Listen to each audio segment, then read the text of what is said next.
Dr. Eric Kelly III, and a host of phenomenal speakers from all around the globe for this 7-day virtual event that you don't want to miss. The mission of the Black Business Expo is to raise scholarship money from kids all the way from high school all the way from college. The Black Business Olympics is one of the largest Black business showcases in the world. It is an opportunity for businesses and companies to showcase their businesses globally. We are going to be giving away laptops up to $5,000 away to students. Again, I'm Olivia Appleberry, the founder of 2 Cents Finance and one of the speakers for the expo. I am so excited to see you there. For more info, go to www.blackbusinessexpousa.com or call 919-308-9090 and hope to see you there. The Black Business Network and Black Business Olympics are essential platforms for Black business owners globally. They provide the tools and support you need to succeed in today's competitive marketplace. Join us today as we collaborate together with businesses from around the world to support our children, students, and young future entrepreneurs, Black businesses and corporations. We raise funds for students going to college and young entrepreneurs who are aspiring to be business owners, and we invite you to be a contributor today.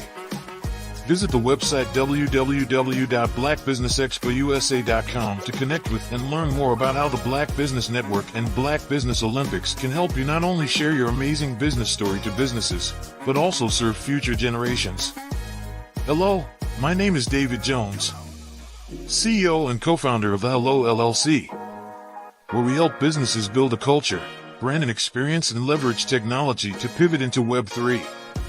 Join the Black Business Network streaming live into Roku, Metaverse, STEM City, Black Multiverse Enterprises, Hulu, YouTube, iHeartRadio, Apple, Facebook, LinkedIn, Spotify, Twitch, and Google Podcasts. Tune in, turn on, and let's thrive.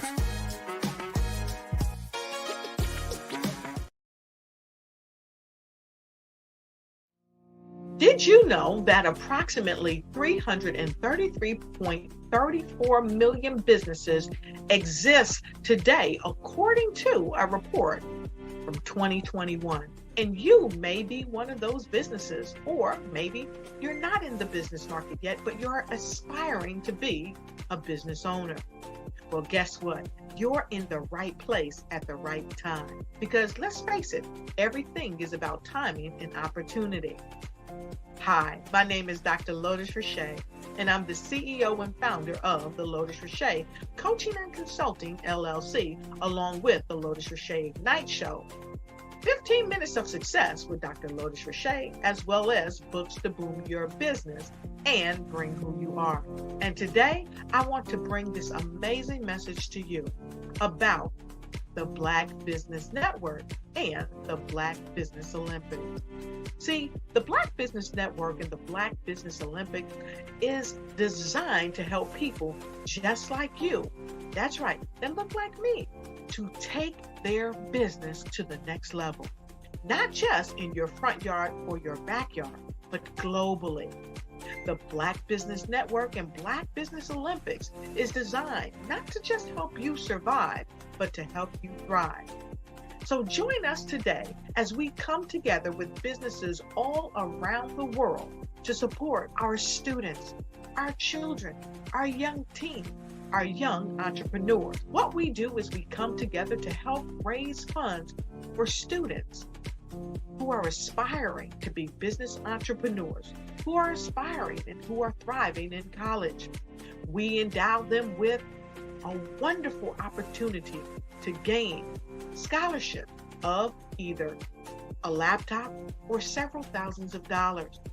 And we invite you to help be a contributor to this amazing opportunity to help someone that looks just like you. So join us today at our website and let us connect with you and help you ignite and take flight in every area of your life on the Black Business Network and the Black Business Olympics. I'll see you on the other side.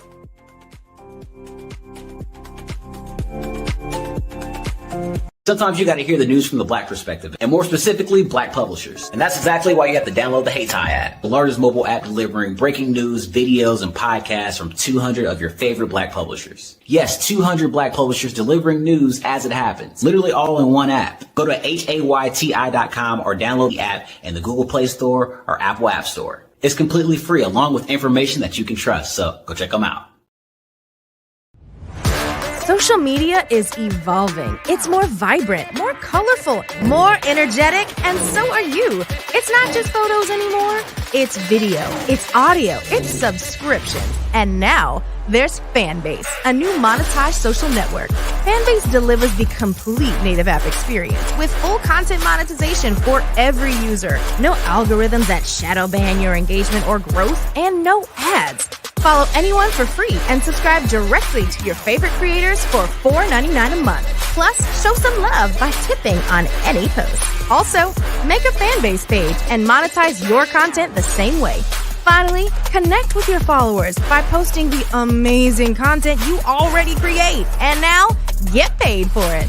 It's time to energize and monetize, because everyone's a fan of something and everyone has a fan base.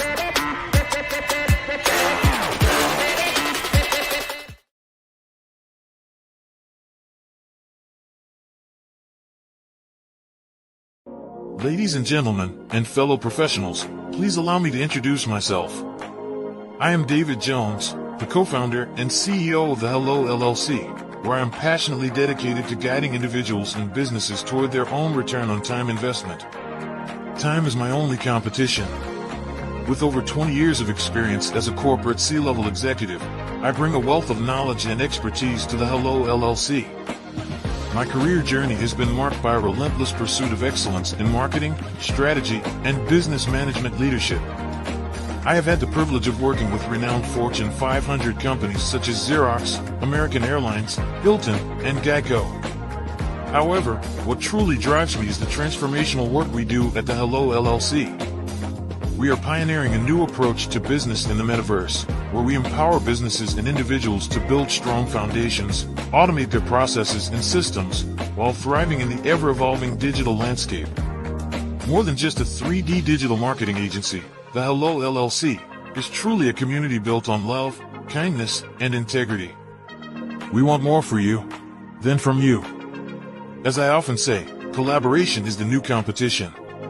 In an era where time is the most precious commodity, I am here to guide you toward your own return on time investment, because if time was sold in stores, it would be sold out.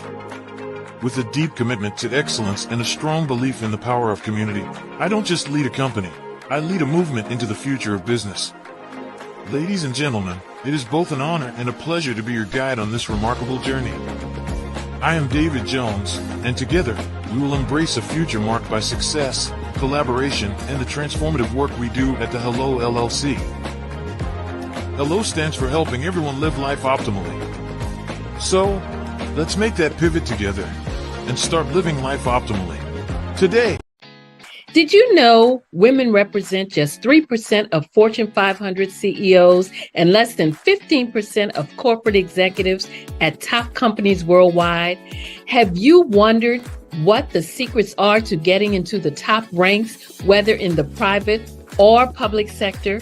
Do you want to figure out how to stop being held back in your career or passed over for promotion? Then you're in the right place. Hi, I'm Dr. Madeline Ann Lewis, President and CEO of the Executive Women's Success Institute. I have decades of experience in the military, the federal government, and corporate America, and my mission is to help women succeed and tap into their full potential. I want to reach 1 million plus women around the world to become the leaders they are meant to be. So if you want to move into a management or executive level position, or maybe you are a female veteran transitioning out of the military into business entrepreneurship, then reach out to the Executive Women's Success Institute at 301-693-3284. Let us get you on the fast track to success.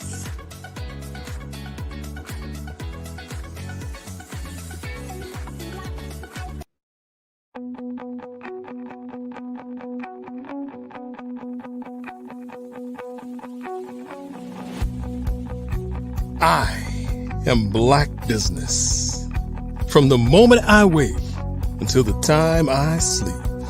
Yes, I am Black business. I am Black business. Tell me, are you Black business? I am Black business. Do you support Black businesses? Listen, I support Black business because I am Black business. Black Business Expo, one of the largest business showcases in the history of Black business in the world. The world! Sign up today at www.blackbusinessexpousa.com or call 919-308-9090. I am Black business.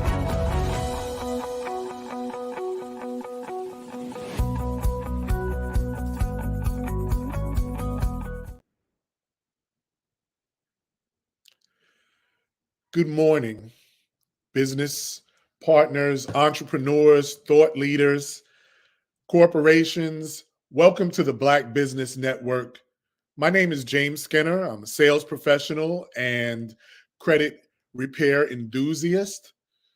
And I'm going to be your host and business moderator for the morning on the Black Business Network. The Black Business Network is a 24-hour business network. It's showcasing Black businesses, Black owners, entrepreneurs, and thought leaders worldwide. We have speakers from North Carolina, London, Singapore, Japan, and cities all over the United States. The Black Business Network is a global community sharing its business knowledge to empower, inspire, and educate businesses about business.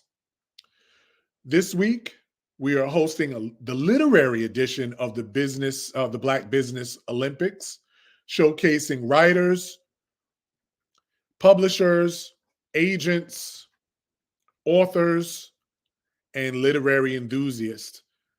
Today's guest is going to be Portia Pittman. Portia served as a legislative assistant for legislators in North Carolina Senate and House of Representatives. She has a passion for helping youth understand how government works. And this passion fueled her desire to become a children's book author, which she'll be discussing with us today. Aside from being an author, she is a wife, radio host, and active in schools, the criminal justice reform, faith communities, and civil groups. I present to you Portia Pittman. Give her 1 second. Portia, how are you? James, hi. Thank you so much for having me. Absolutely. Thank you so much for coming aboard. Tell us, what is the name of your new children's book that you were discussing with us today? Okay, so my new book entitled My Favorite Future is a book for young boys. I'm actually a mom of 2 young boys now. I actually began my journey as a mom during the pandemic. So it was a troubling time and a scary time. Mhm. I don't think any of us knew what tomorrow may lead to. So I decided that I was going to write a book and dedicated it to my 2 little boys so that they can see themselves in literature, because we don't have many books displaying our kids.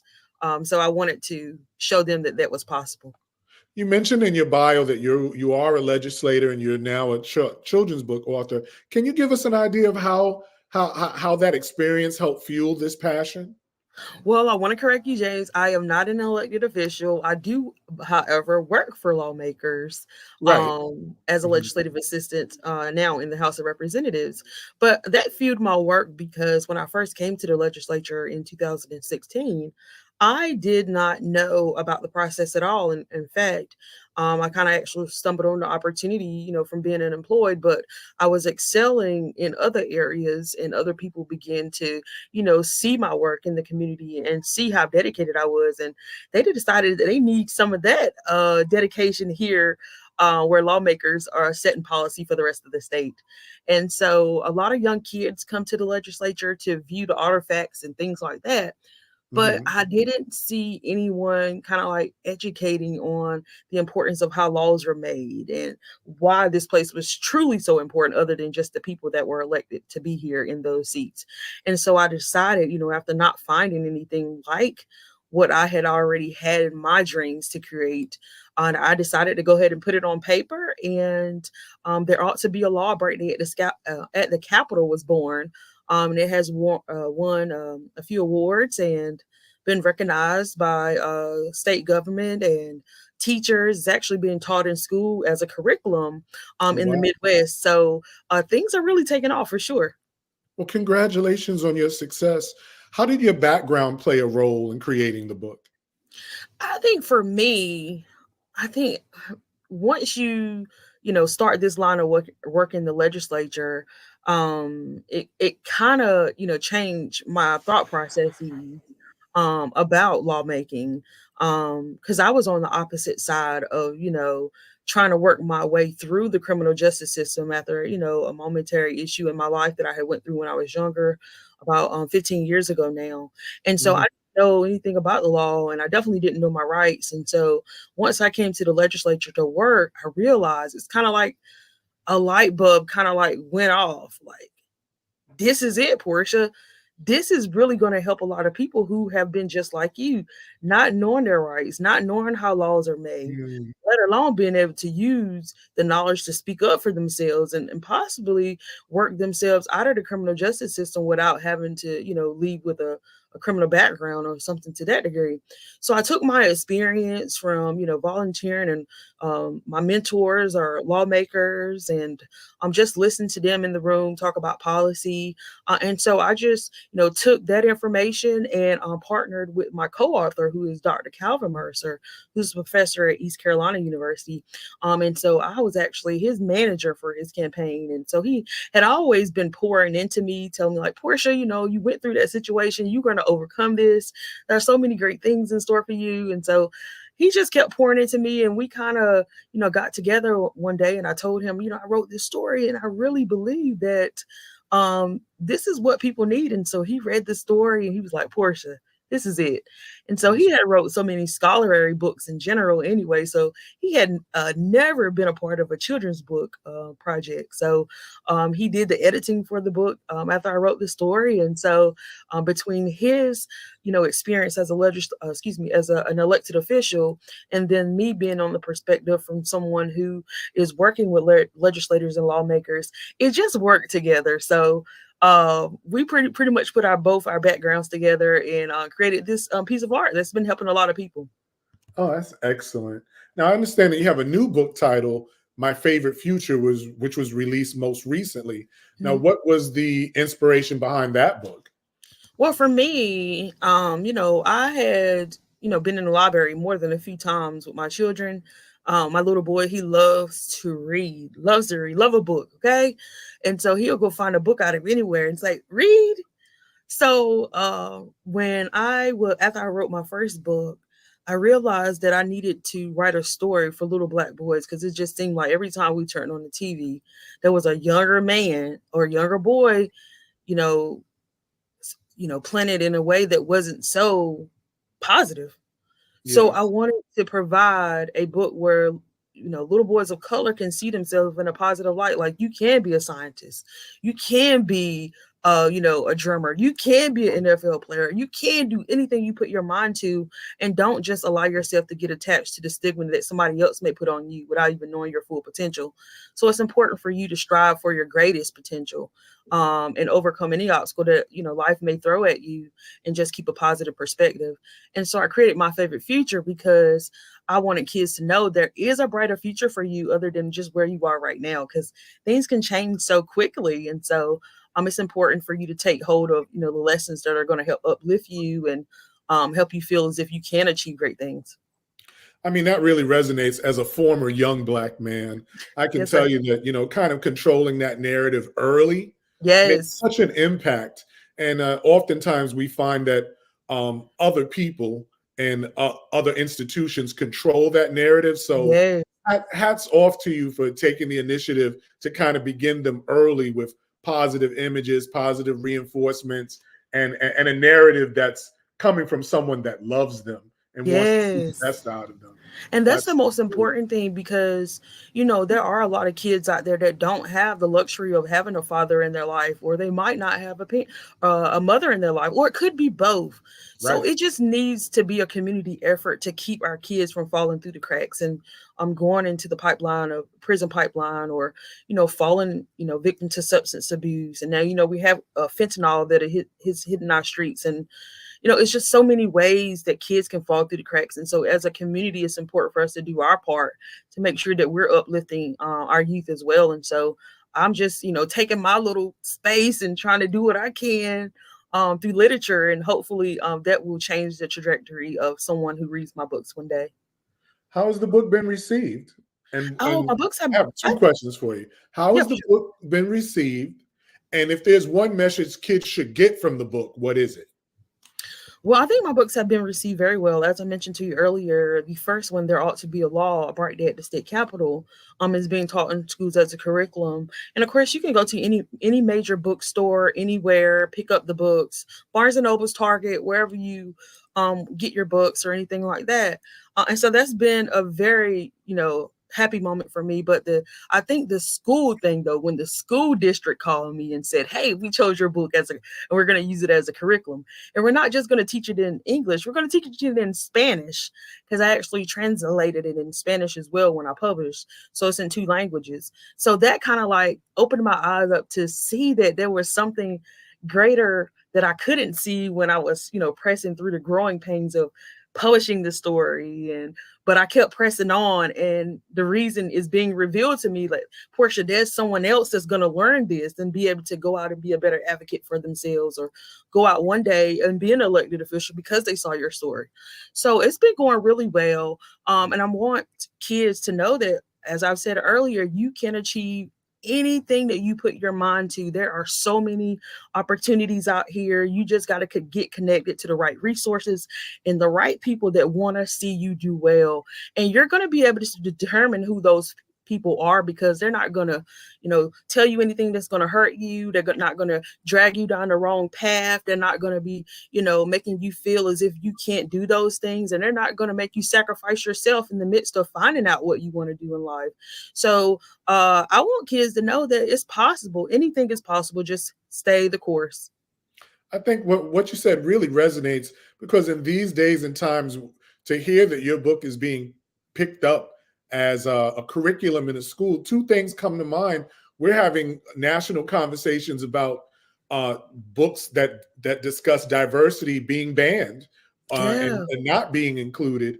And the other thing your story reminds me of is we just never know how our stories will impact other people. Just the fact to know that another community that speaks a different language is going to benefit from that experience just shows that baby that you birthed is affecting a completely different community. So I think that's wonderful.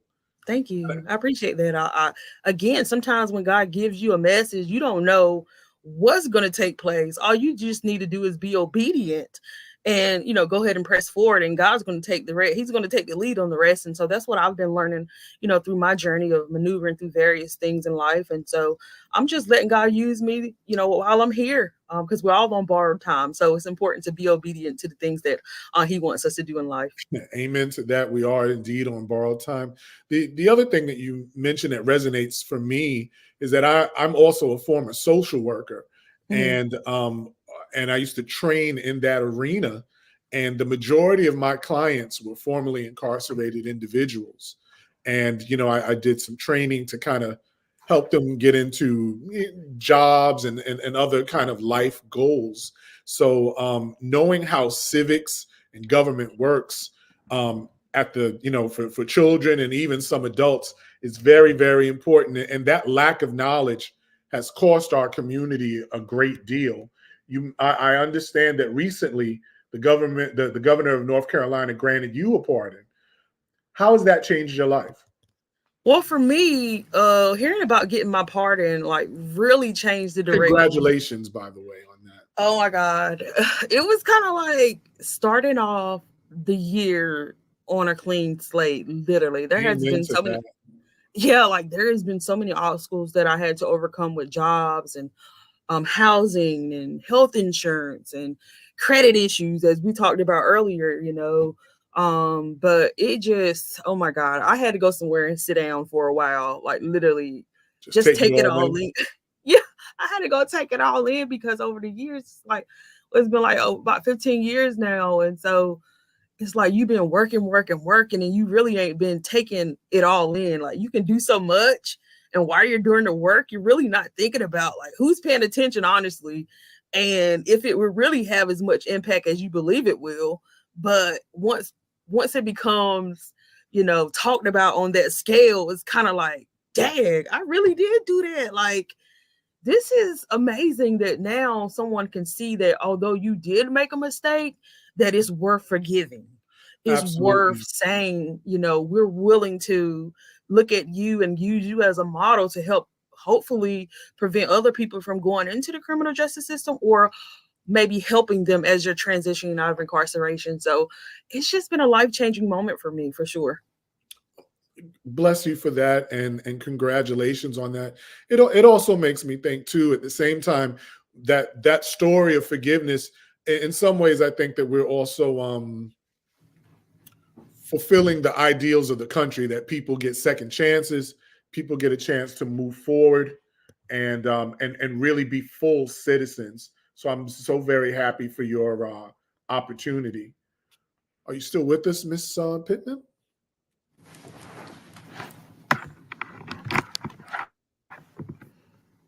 Miss Pittman? Oh, you back? Okay. James, so, for me, with that whole thing that occurred in general, anyway, like I was a young girl. So, my message is for a lot of young women out there, technology has changed. And so the way people date is changed. And so you can learn a lot about people today, more today than you could back then. And Right. so for a young woman back then, being very naive and thinking you found love when someone has showed you some attention, and you kind of like are not even thinking about the bad things about that person, You're just so happy that someone cares or someone loves you or someone likes you. Right. Because I was really confused about what true love really is. And honestly, as a young woman, you really need time to work through a lot of those feelings. So that way those feelings don't confuse you and have you wrapped up in something that can possibly make you lose your life, or for me, make me lose a lot of time of now things that I have to go back and clean up, such as my credit, such as me being able to, really let myself be vulnerable to, meet a mate now that is my husband, who would never abuse me, who would never put me in a place where, I would sacrifice my freedom or sacrifice my self-worth, my self-respect. So I'm just encouraging women out there to really do your research and, really get a true understanding of what true love is. And when someone loves you, it doesn't come with them putting their hands on you and abusing you in such a way that you're embarrassed, or it makes you feel like you're ugly or you're not worthy of positivity or someone pouring into you in a way that's going to propel your life forward. And so today I'm just encouraging women out there, do your research, but also make sure that when you're doing these dating apps and things like that, be patient. Just because, a man wants to take you out for dinner or two, be patient, give him time to actually show you that, he respects you and that, he truly wants to court you. And like the old people say, like the old school way, honestly, that's the best way to date. And so when I met my husband, he was showing me the old school way of dating. So I said, yeah, that's right on time right Easy there. And people, huh? so yeah, that's right on time. That's love for sure. And so, but it didn't come overnight. It took me years of healing and really taking myself through therapy to overcome a lot of the things that I never even spoke about. And so a lot of people like myself, they are dealing with some internal things. So you have to, deal with your own mess before God will release, that person that's for you, because I feel like God didn't create us to live alone. No, we have our partner out there. Like, I feel like everybody has a soulmate out there. And so sometimes if we have that patience, God will, provide who and where that person is, for sure. My mom used to say that there's a lid for every pot. So yeah. And your mom is so right. Like, seriously, I think a lot of times, we can get in our own way by being impatient, because I was in my own way. And as I sit back, I've been going through therapy, as I sit back and look back, looking back in hindsight is 2020 vision. You can see where the mistakes were. And so, right. looking back at that, I'm just like, wow. So anyway, you're going to definitely have to look forward to a book that's talking about relationships in the future from Portia. I love it. Well, and we love your ministry. How can we support your work? Well, I'm encouraging people to also not only just pick up those books about how laws are made, but also I want you guys to get out there and start getting engaged with some of these policymakers. That is the only way we're going to see a lot of change in our communities. And of course, I'm encouraging you to support my nonprofit work. Whenever you do purchase a book, those proceeds do go towards reentry work.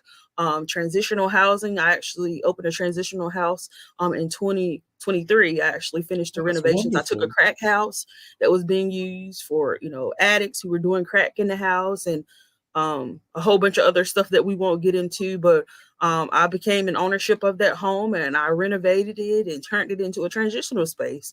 So now I have an opportunity to create affordable housing for people who really need the help, because we got to do something about homelessness and the rising cost of housing. Like, it's just ridiculous. And so again, I'm just trying to do my part with the resources God has been giving me. So I'm encouraging you to check out my website at brightbooks.org, or check out my nonprofit at ncreentryinnovators.org. That's ncreentryinnovators.org for more information on that. That's just amazing work, and given your specific journey, the fact that you've turned around that situation and to help other folk that are in bad circumstances really says a lot about you. Something that really resonated too when we talked about the reentry work and people who have things on their record, it seems like they're affected even more with homelessness, recidivism, drug use, because they don't have the social cachet to get past certain hurdles, because they have problems finding work and resources. So I'm so happy that your nonprofit addresses some of that. Oh yeah, because for me, James, I went through a lot of that myself. So for me, going through that and realizing, like, Dad, I am not the only one, and I can do something about it. I'm not going to sit in the corner and be quiet. And a lot of people that are transitioning out of incarceration, they could have been there for 20, 30 years. And, goodness well, time has changed drastically. Absolutely. I can remember in the pandemic, here in North Carolina, they were releasing people during the pandemic with no place to go. Right. So there were a lot of people that were on the streets or either committing crimes to go back to prison for those 3 hot meals in a cot. Absolutely. Okay. It was better than being on the streets. So in 2020, that's when I actually started my nonprofit to help people get hotel rooms and until we figure out what the next steps are. So those resources that I was able to get really help get people off the streets. And my mission has always been to reduce recidivism, because God knows it's possible out here, but you really got to get connected to the right people and have the right resources. And so what I realized with working on the state reentry council collaborative, Governor Cooper created that in 2017. And so that was like my first year in the legislature. And so when I found out about that, he was establishing the state reentry council collaborative, I was like, wow, this is amazing. I need to get involved. So my lawmaker that I was working for at the time, her name was Jean Farmer Butterfield. So she got me, locked in with that council. And I started working with those work groups and working with the lawmakers to try to find some policies that would, fit our current climate in our community right now. Because we were drowning, not only with the pandemic, but just with so many, levels of infrastructure that was failing, specifically with our criminal justice system and the Department of Public Safety, because they didn't know what to do with COVID inside the prisons. And what to do with those people that they had to release. A lot of things were closed out here. So how are they going to get jobs, James? And so in my head, I'm like, Dad, Portia, this is go time. You got to do something. So that's what I began doing. And so affordable housing opportunities and providing criminal expungements has always been my missionary work that I've been doing. So, I hold criminal expungement clinics for people. There are hundreds of people out here walking around right now with clean criminal backgrounds because I was able to help them get their background cleaned. And so this is all free labor work. I'm not getting paid for this. This is free volunteer work. So it's straight off of my passion for wanting to do the work and want to see some changes in our community. So I'm thankful for, what God is doing in my life. There's something else I wanted to touch on because we began our conversation, you being a children's book author and your passion for youth. I wanted you to touch on the fact of how that criminal justice system impacts youth who have parents who might have been in that. If you could kind of speak to that. Oh, yeah, for sure. I tell people all the time, when you go through the criminal justice system, it just doesn't affect you. It affects the whole entire family in so many different ways. And so, I've actually worked with parents who have been incarcerated and then their children have nowhere to go, or they don't have a family member who wants to take them in. Or while they're incarcerated, they're living with someone who begins to abuse them. So then they fall into going into, those group homes, and then they hit the streets. And then now the cycle has taken them through the pipeline. And so, it's just important for us to look at when we're going to make decisions that we think it out completely through, those fast decisions where you have to sacrifice your freedom or your self-worth. You probably want to sit back and think that through a little bit more because it's just not going to stop with you. Like once you get into that system, it's a wrap. Like everybody's enthralled in it. And so think of not being able to pay your utilities and then you calling home collect trying to get $10 or $20 that's going to take out of the household for a household budget for food or utilities and all those other things. So it's just a lot of ways that we have to, be conscientious when we're making decisions. And for you specifically, you might have a parent who's incarcerated right now. And I just want to encourage you because I've been there, I remember me starting smoking cigarettes because I was mad at my father for being incarcerated. Right. And he couldn't come to my high school graduation. And so I thought by me doing that, I was hurting my parents because it's like now you're being disobedient. Oh, yeah, they're going to be mad and they're going to be hurt. Right. But I was the only one hurting me. They raised me up. They, taught me what I needed to be taught. And it's up to me to apply that to make a positive difference. And so once that light went off in my head again, in my early 20s, it like changed the trajectory. And then I began pouring into other people that I encounter who are at-risk youth. And so, being an author has really put me in position to be able to talk to kids a little bit more so that way they can see that I'm just not coming to them dressed up looking cute, but I really actually went through a lot of these things that you're fighting through, bullying or missing a parent in your home.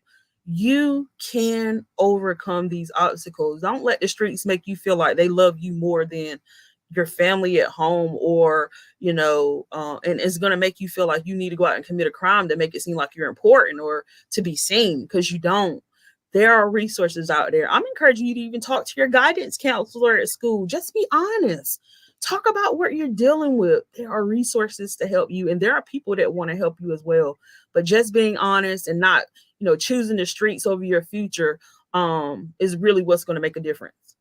And I mean, also in the beginning of your presentation, you made mention the importance of mentors. And sometimes mentors are just not your parents or your immediate family, but even a children's book author, the legislators, the other people that you mentioned. Talk a little bit about how having mentors has helped you make your transitions. Oh my God! Brought you to where you are now. I was on my way to work today, James, and I love Tasha Cobbs Leonard. She's like a Grammy Award-winning gospel singer. Her name is Tasha Cobbs, and you know what Tasha Cobbs can sing. But she has this song called Burdens Down. And it just says, since I laid my burdens down, friends don't treat me like they used to. So when I began walking a different path, people began falling off, when I began choosing mentors that were really looking like the future that I wanted to have one day, and they began pouring into me, it really made light bulbs go off that weren't going off when I was in the company of wrong people who weren't pouring the right things into me. Mentors are so important, and choosing the right people to speak things over your life or into you is important too, because a lot of times that things that people speak, talk or speak around, they can take root in your life. And if you're not, using, the right people at the right time in life, it really can take you down the wrong path. Because I didn't have any positive friends in my life like that growing up. I'm gonna just be honest. In my neighborhood, there wasn't any positive friends. I didn't see any people that were going to city council meetings and speaking up or why they're not coming down here taking care of our roads, or why they're not coming to the hood to, drag our ditches like they're going to other communities across the bridge to clean up and do whatever they need to do. And so for me, finding people that were doing greater things and making a positive difference in the community was where I needed to be. And especially when I couldn't get a job, I'm like, God knows I can't get a job right now, but they're already talking about go get a job, go do this, go get your own place. I couldn't do none of that. So I'm like, Dad, I need to go talk to the people who can really change this. And so, once I began going and getting greater mentors and stuff like that, it really gave me a new opportunity. And not only that, some mentors will have you in different networks too. Like here, I'm in the Black Business Network today. Right.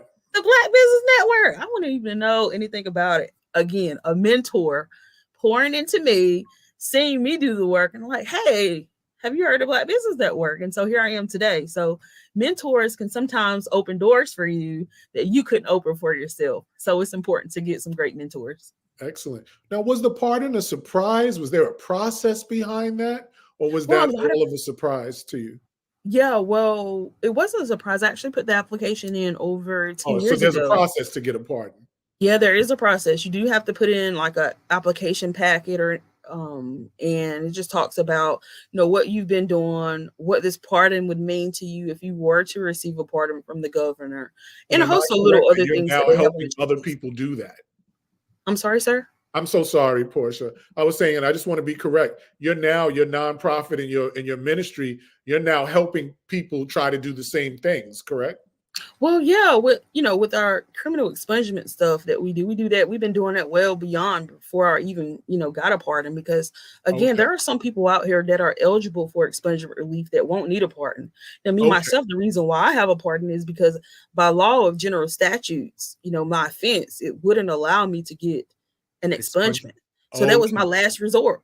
So am I going to sit here and I'm like, keep it, or am I going to go after getting a pardon? So, I'm going to go after pardon, at least try. There aren't a lot of people that do get a pardon. It is a lengthy process. It's not something that takes place overnight. And in fact, if you are going to be applying for a pardon, I would encourage you to lead the life that you are going to be putting on black and white. Lead the life that you are going to be telling everybody that you're going to be leading, because they're going to be researching you. They're going to be doing their due diligence to find out if you're worthy of a pardon or not. So I think a lot of people have it construed. I get lots of people emailing me all the time, like, how did you do it? I'm like, I didn't do anything. I'm just living life and doing what I'm supposed to be doing. What I'm supposed to be doing. That's all I'm doing. Now, so I'm just encouraging people to, if you want a pardon, go after a pardon, but make sure you're living the life that you're telling everybody that you're living, for sure. And your books, what platforms are they available on? How can people get your books? If you could repeat the names of the two books and where people can get them. My first book is actually called There Ought to Be a Law. Yeah, let's see it. Yeah, I actually got them. I actually have 5 books. Okay. This is the Spanish translation of There Ought to Be a Law here. This is actually the activity book that goes with it. There Ought to Be a Law, the storybook. And this is the English version of There Ought to Be a Law. And it's available in hardcover. And of course, I'm encouraging people to get hardcover because they last a long time. Who doesn't want a shiny cover? literally, Absolutely. So, long story short, this is my latest book called My Favorite Feature, that I love so much, because look at that. That little guy is really creating the next new invention. You know what I'm saying? He's a boy of color. And do you know there are a lot of astronauts that we don't even know that are of color? You know what I'm saying? Absolutely. Like people that work at NASA that we don't even know of color. Because every time the news come on, they ain't looking like us. So I got to make these kids dream big enough so that way they can go and achieve that great stuff for us. They might be taking us to the moon one day or taking us to a new planet. Who knows? But all I know is that I just want to encourage them to achieve their greatest. Whatever dream you have, go out and achieve it. If you're not hurting anybody, you're not taking anything, and you're doing it built off the foundation of God, then it's going to last and it's going to stand. So go after that great thing.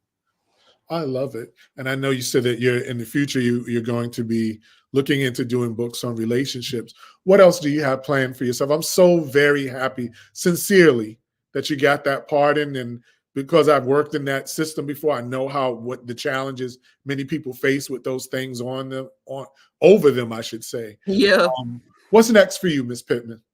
Portia. Well, me, I'm just not rushing through the moment. Honestly, I'm just taking time to, hear from what God wants me to do next. I know that I'm actually working on a few projects where, I'll turn my books into cartoons. Also wonderful. make them available for, people that are deaf and, want to, still explore stories even through their disabilities. So I want to do that. I actually have an audio book coming out. I've never translated any of my books into audiobooks. So I'm going to be doing that. I've actually already been in the studio working on that. Are you going to voice it, or are you going to get someone else to voice it? Well, I'm actually going to do it, multiple ways. But for now, the first one that I'm going to release it will be in my voice. And of course, it'll sound a little bit better than where we are today. No, you sound fine, Portia. Thank you. I appreciate it. So I'll be working on that, some cartoons and whatever God wants me to do next. That's why I'm looking to be. And of course, I want to be on the Tamron Hall show. I want to talk to Oprah one day, like Gail King. Like, put that out in the universe. This is a network. Maybe someone in the network knows. Hey, it can happen. It can happen. And that's why I'm mentioning it, because a lot of great opportunities have come to me just by me stepping out on faith and just mentioning it. You just never know who are going to be listening or watching. So that's why I try to stay on point every day. In the previous segment that I was a part of, I was discussing the fact that, you have to start with the network that you have, but you just never know who knows someone else. It can be very random. So you just never know. But I absolutely wish you the best on that. The audiobook thing sounds fantastic. Currently the books are not audiobooks, but that's currently what you're thinking about doing, is converting some of them over to audiobooks as well. Oh yeah, definitely. We're not thinking about it. We've already started the process. I've been in the studio actually working on that. Translating the first one. I mean, it takes a little time too, because you think it's easy, but sometimes when you get to go in the studio and record things yourself, it's taking a little work, to get it just right for people, for sure. So I have two last questions for you. Who is your biggest literary or personal inspiration? And I'll let you start with that. Well, I think my co-author, Dr. Calvin Mercer, because, I didn't know any authors, and I'm just to be honest with you, personally, I had never met any authors prior to me meeting him. And so getting to work with him and just seeing his passion for outside of the, what he's writing in his books, but his passion for his work, really kind of encouraged me through my literature. And so, of course, I get him to look over the stories, that I write. Shoot, I wanted to make sure it's tight and is ready to go out there for the people. And so he's my biggest inspiration when it comes to an author. And then, I like Maya Angelou. I listen to, some of the great, women that came before me. Of course, Oprah has a lot of great stuff. I just mentioned her a few minutes ago. I love me some Oprah. And there are a lot of books that are coming out. Michelle Obama, I still haven't finished reading her book, and then she got another book coming out. And then we got Tabitha Brown now, so it's a lot to read right now. Seriously, lots of beautiful Black women power coming to the forum. I really like it. So one final question.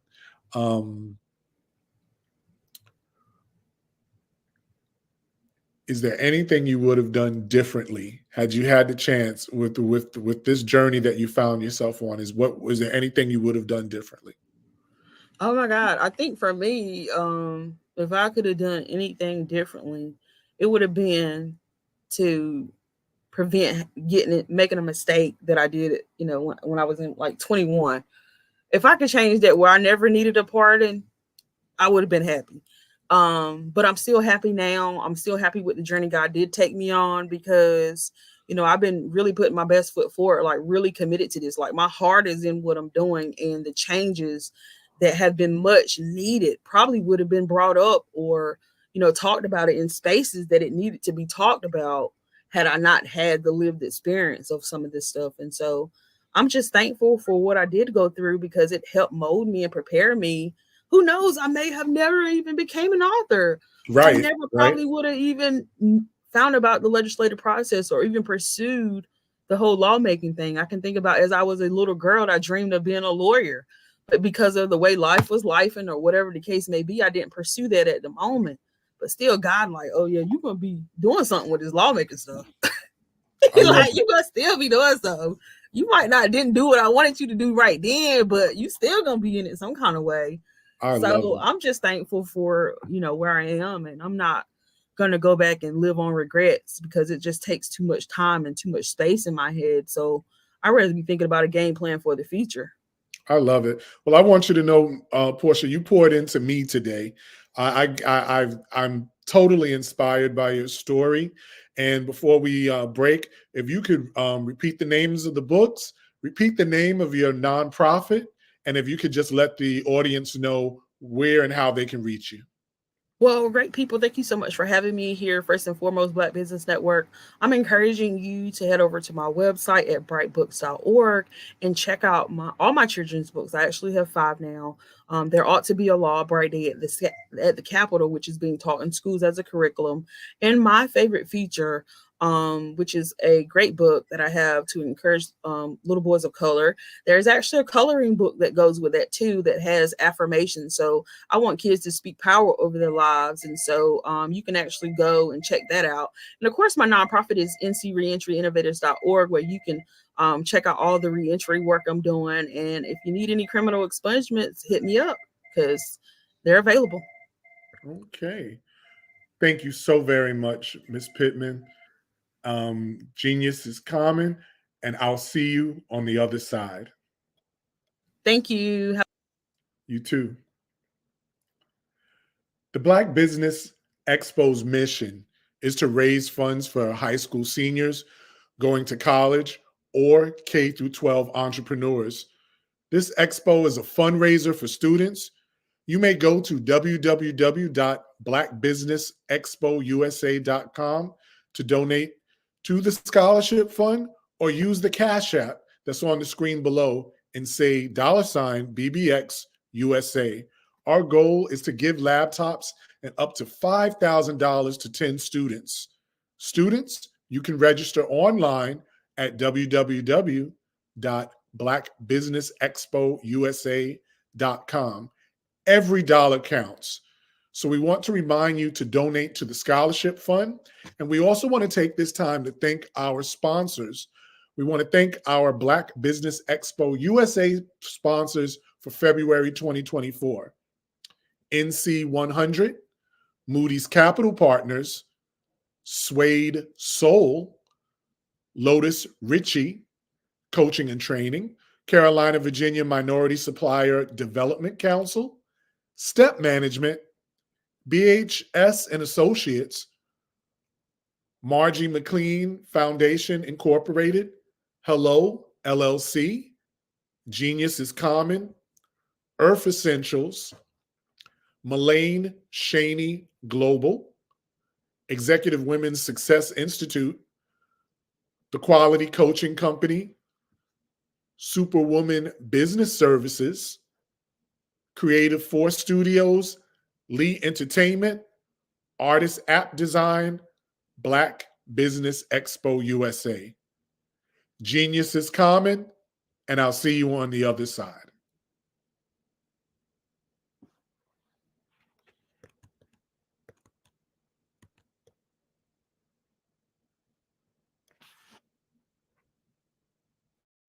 Hey everyone, it's Grant McGaw, CEO of 5-Star BDM and host of the award-winning Follow the Brand podcast and TV series, where I help you to build a 5-star brand that people will follow. My genius is personal brand development through intelligent communication and helping you achieve your business and career goals. I am a requested speaker on digital technology and brand development issues.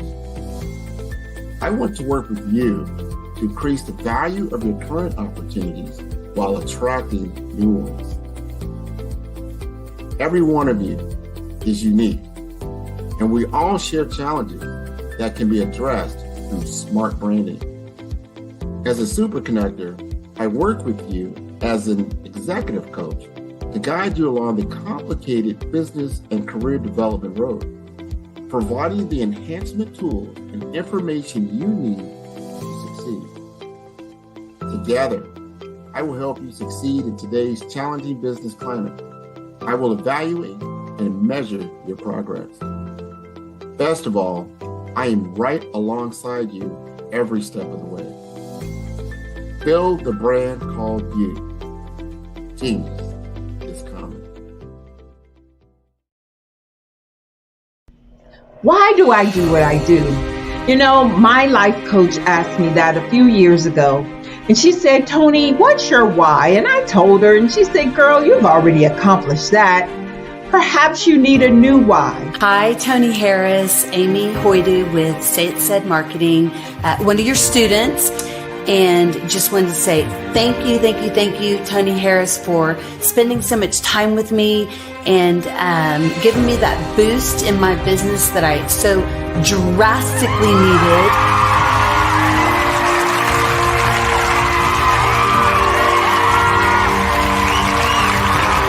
My why is to touch, move, and inspire my clients to take drastic steps to be better than they were before they met me. I'm a resource. I'm a connector. I want to help people build deeper relationships that are beneficial to their life and business. That's what I do best. So, first thing you got to do is show up. And speaking is a way to magnetically attract your ideal client to you. How many of you use social media that way? Absolutely, and this is how you look to the world. Drastic steps are the steps that are needed to be successful. And my business is drastic denotes a mindset.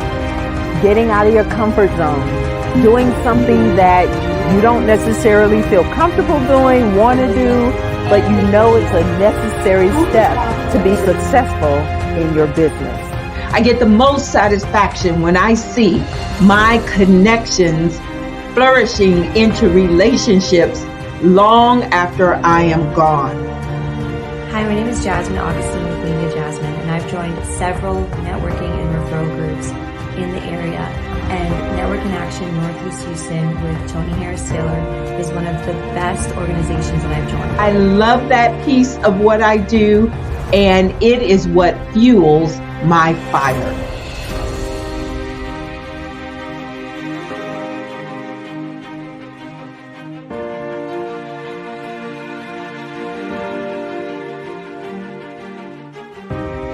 My name is Tony Harris Taylor, saying take a drastic step today for a fantastic tomorrow.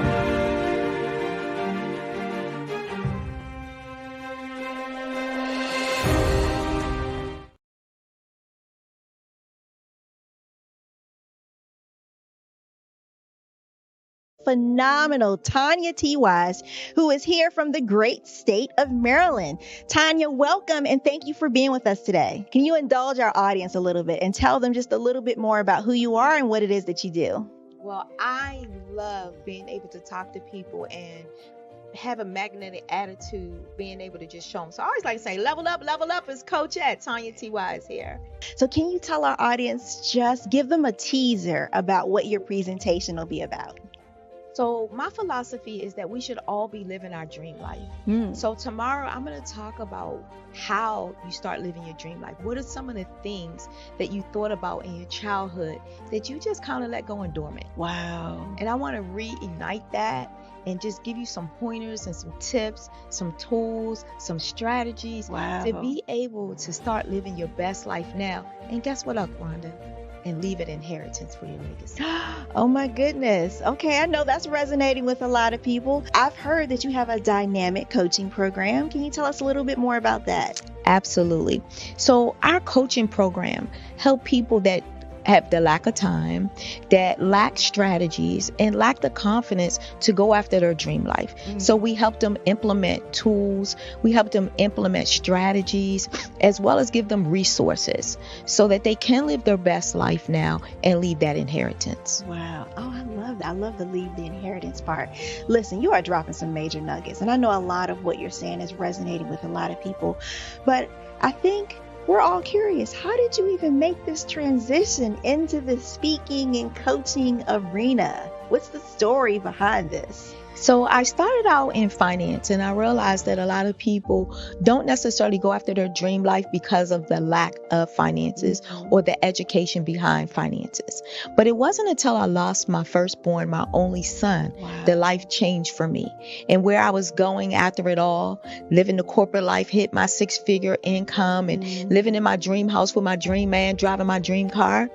I nearly lost it all when I lost my son. And so I realized it only takes one financial catastrophe that can change your entire life.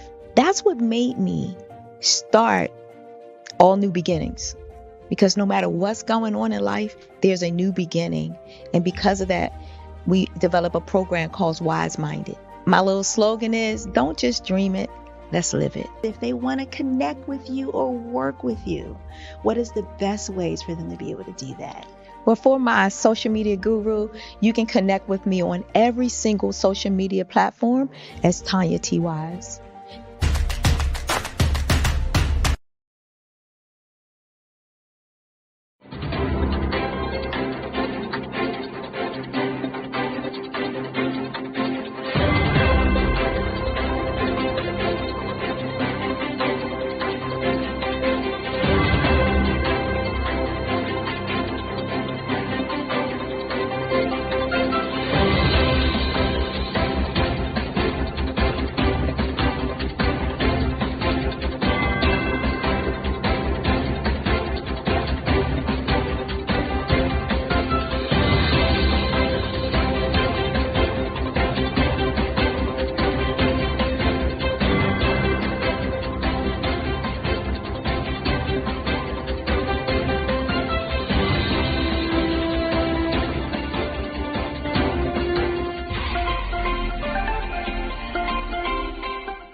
Dr. Eric Kelly III and a host of phenomenal speakers from all around the globe for this 7-day virtual event that you don't want to miss.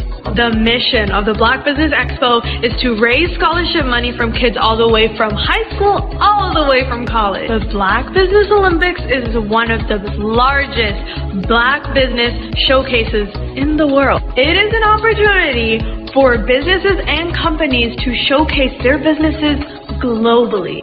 We are going to be giving away laptops up to $5,000 away to students.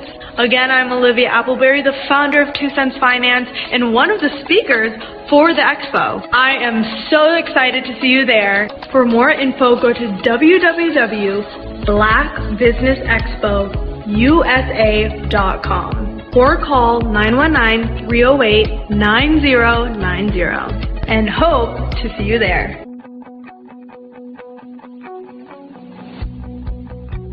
I am Black Business. From the moment I wake until the time I sleep. Yes, I am Black Business. I am Black Business. Tell me, are you Black Business? I am Black Business. Do you support Black businesses? Listen, I support Black business because I am Black Business. Black Business Expo, one of the largest business showcases in the history of Black business, in the world. The world! Sign up today at www.blackbusinessexpousa.com or call 919-308-9090. I am Black Business. I am Black Business. From the moment I wake until the time I sleep, I am Black Business.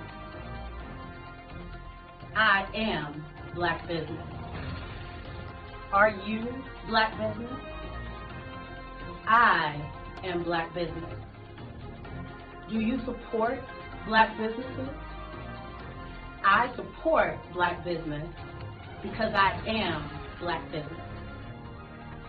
Black Business Expo, one of the largest business showcases in the history of Black America in North Carolina. Join Dr. Eric Kelly III and a host of phenomenal speakers from all around the globe for this 7-day virtual event that you don't want to miss. The mission of the Black Business Expo is to raise scholarship money from kids all the way from high school, all the way from college. The Black Business Olympics is one of the largest Black business showcases in the world. It is an opportunity for businesses and companies to showcase their businesses globally. We are going to be giving away laptops up to $5,000 away to students. Again, I'm Olivia Appleberry, the founder of 2 Cents Finance and one of the speakers for the expo. I am so excited to see you there. For more info, go to www.blackbusinessexpousa.com or call 919-308-9090 and hope to see you there.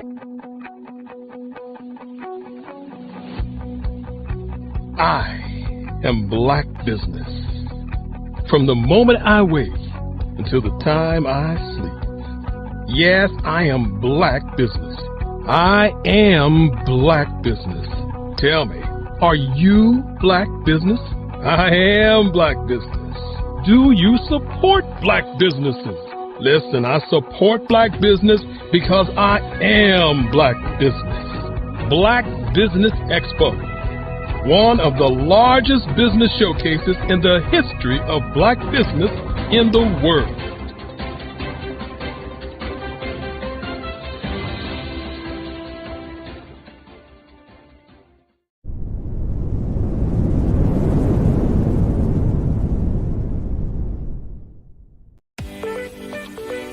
You are in the right place at the right time. The Black Business Network opens again for its Black Business Olympics, a 24/7 broadcast on business, strategies, global branding, social media marketing, finance, advertisement, and much, much more. Featuring the top, most powerful entrepreneurs and speakers and thought leaders from all around the world as they gather together for this phenomenal event. Join the Black Business Network streaming live into the metaverse, STEM City, USA, Black Multiverse, Pod TV, Roku, Hulu, iHeartRadio, Apple TV, YouTube, TikTok, Instagram, Google Podcasts, Facebook, LinkedIn, IBM TV, Spotify, and Twitch. Tune in today and be a part of. Attention all entrepreneurs and companies. Are you looking for reliable and efficient virtual assistance and back office support to help you manage your business tasks? Look no further than Superwoman Business Services. Our team of virtual assistants provides a full range of administrative support services, including operations management, social media marketing, and much more. We also offer website design services to help you create a professional online presence that reflects your unique brand. In addition to administrative support and website design, we offer business development and structuring services to help you grow your business and achieve your goals. We'll work closely with you to identify areas of improvement and develop a customized plan to help you reach your full potential. At Superwoman Business Services, we understand that running a business can be overwhelming and time-consuming. That's why we're here to help you fly high and achieve success. Our virtual assistants are highly skilled, experienced, and dedicated to providing you with the support you need to thrive. Come fly with us and take your business to new heights. Let us help you become the superhero entrepreneur you are meant to be.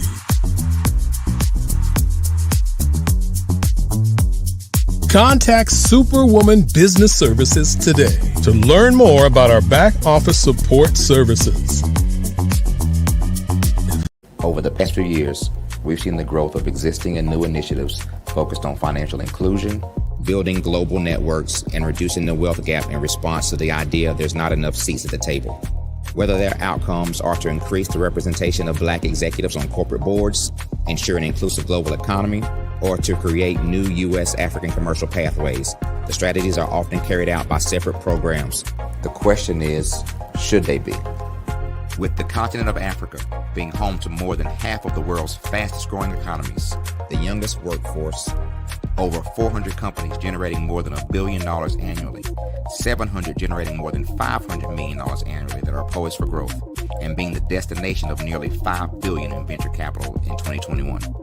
Diversifying U.S. and Africa commercial engagement by building bridges between African businesses and their U.S. diaspora should begin being seen as mutually beneficial. From helping to reduce Africa's enormous capital gap to catalyzing two-way trade opportunities, the COVID-19 global pandemic hopefully has taught us that global challenges and opportunities are more interconnected than we thought. During the pandemic, African companies like Unicorn Flutterwave, insurance provider Reliance Health, ride-hailing app Yasir, and 54Gene, the continent's first bank of DNA on people of African descent, proved that when African companies have access to networks, capital, and information, they grow big, grow fast, and create solutions that are valuable to the world. This is why Be Direct was created. We are the first U.S.-based but African-centric board preparedness and board search company designed to connect U.S. Black talent and corporations to African businesses. Unique and fundamental to Be Direct's success is our process of helping board candidates adapt their experience and networks to an African context before they're connected to high-growth companies that are looking to locally and globally scale. From our focus groups with African business execs and government leaders, we don't ignore the sentiment that business is easy, but people are hard. Having a pool of board candidates with hard-to-access networks and extensive experience across the business life cycle, including successfully raising capital, is table stakes for an initiative like this. So yes, we have that. But corporate or entrepreneurial success in the U.S. does not guarantee success in Africa. Developed alongside industry partners on the continent, our training program, Be Direct Prep, is designed to transpose their experience to create cultural comfort, understanding, and a commitment to helping businesses in Africa scale. Our board governance sessions are African, continental, and country-specific, integrated with cultural awareness and dexterity training, masterclasses led by African industry execs, and mentoring and coaching from African continental-based facilitators.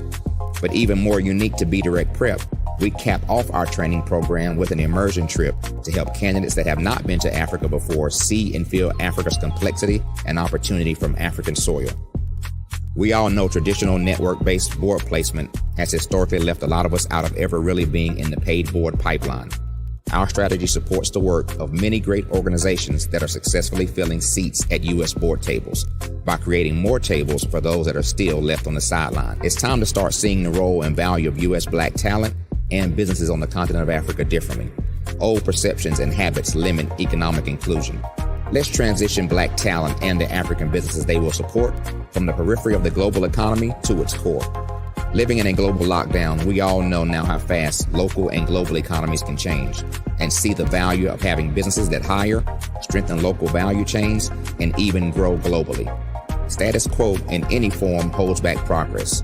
We must democratize U.S.-Africa commercial engagement by socially and economically connecting cultures that have long been disconnected. It's time for Africa's U.S. diaspora to redefine their global value by helping African businesses scale continentally and globally.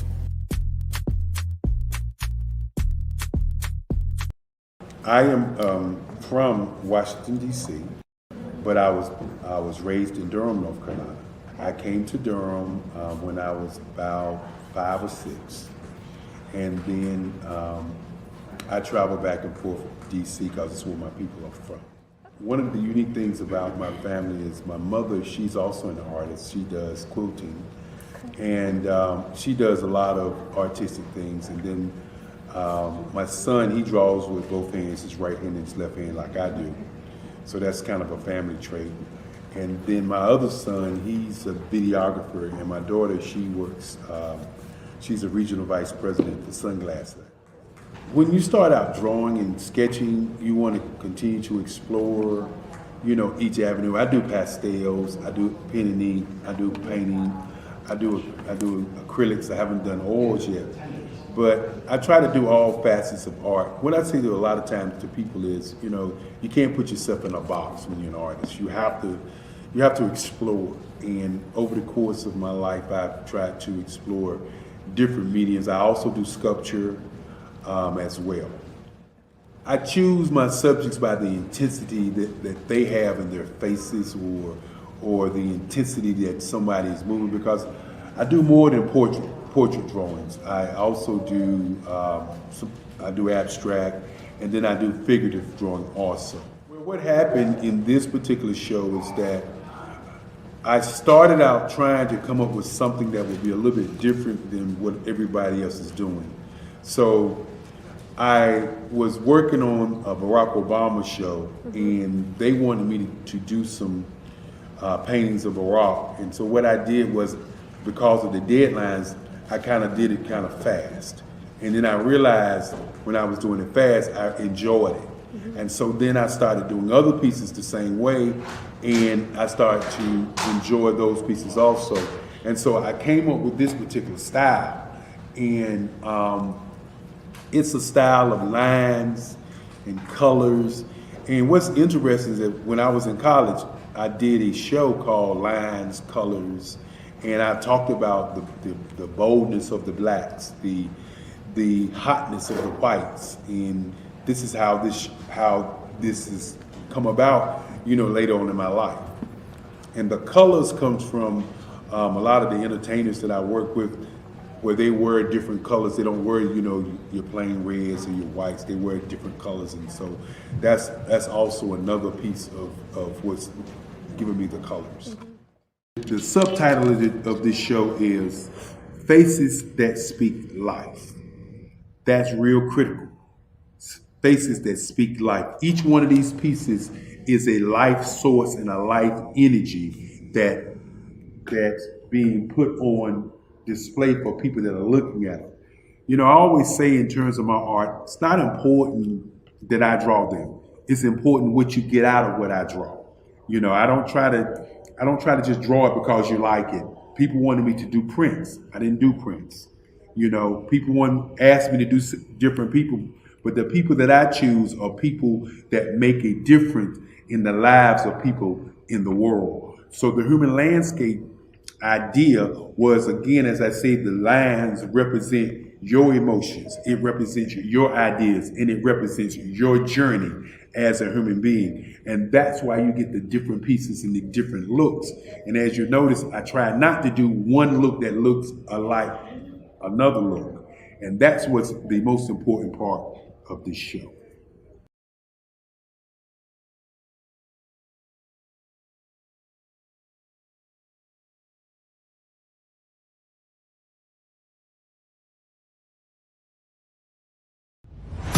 Social media is evolving. It's more vibrant, more colorful, more energetic, and so are you.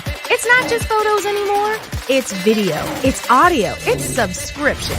And now there's Fanbase, a new monetized social network. Fanbase delivers the complete native app experience with full content monetization for every user. No algorithms that shadow ban your engagement or growth, and no ads. Follow anyone for free and subscribe directly to your favorite creators for $4.99 a month. Plus, show some love by tipping on any post. Also, make a Fanbase page and monetize your content the same way. Finally, connect with your followers by posting the amazing content you already create. And now, get paid for it. It's time to energize and monetize, because everyone's a fan of something and everyone has a fan base.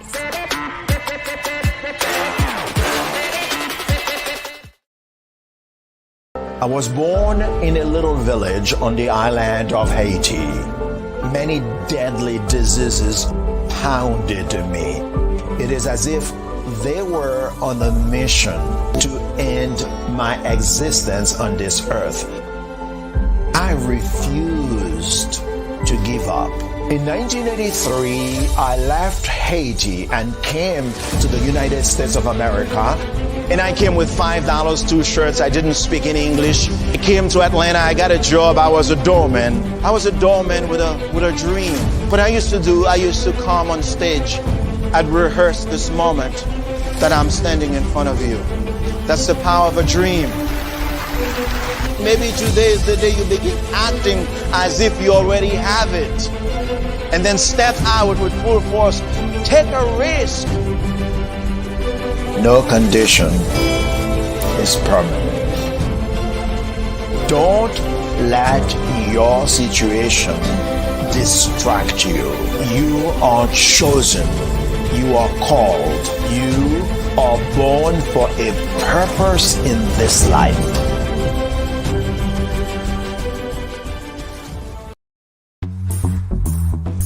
Attention all entrepreneurs and companies. Are you looking for reliable and efficient virtual assistants and back office support to help you manage your business tasks? Look no further than Superwoman Business Services.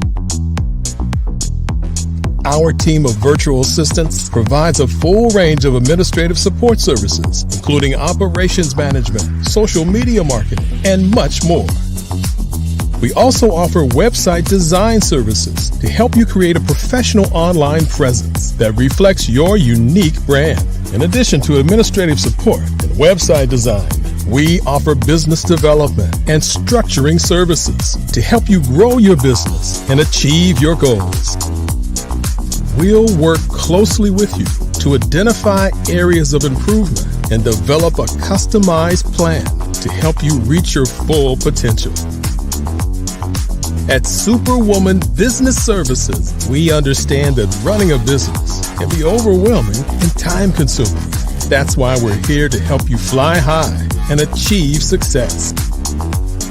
Our virtual assistants are highly skilled, experienced, and dedicated to providing you with the support you need to thrive. Come fly with us and take your business to new heights. Let us help you become the superhero entrepreneur you are meant to be.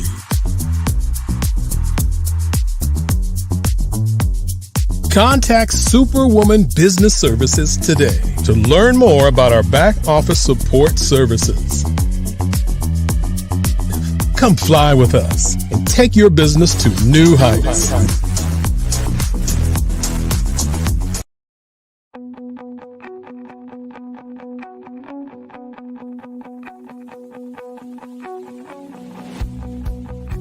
I am Black Business.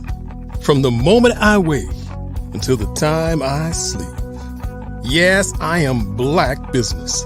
I am Black Business. Tell me, are you Black Business? I am Black Business. Do you support Black businesses? Listen, I support Black business because I am Black Business. Black Business Expo. One of the largest business showcases in the history of Black business in the world. The world! Sign up today at www.blackbusinessexpousa.com or call 919-308-9090. I am Black Business.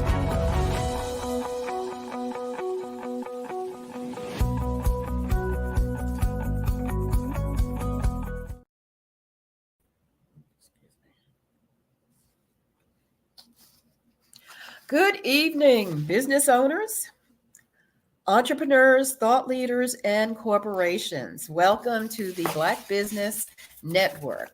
My name is Pamela Kelly, and I am your business moderator for this afternoon on the Black Business Network. The Black Business Network is a 24-hour business network showcasing Black businesses, business owners, entrepreneurs, and thought leaders worldwide. We have speakers from North Carolina, London, Singapore, Africa, Japan, and cities all over the United States. The Black Business Network is a global community, sharing its business knowledge to empower, inspire, and educate businesses about business.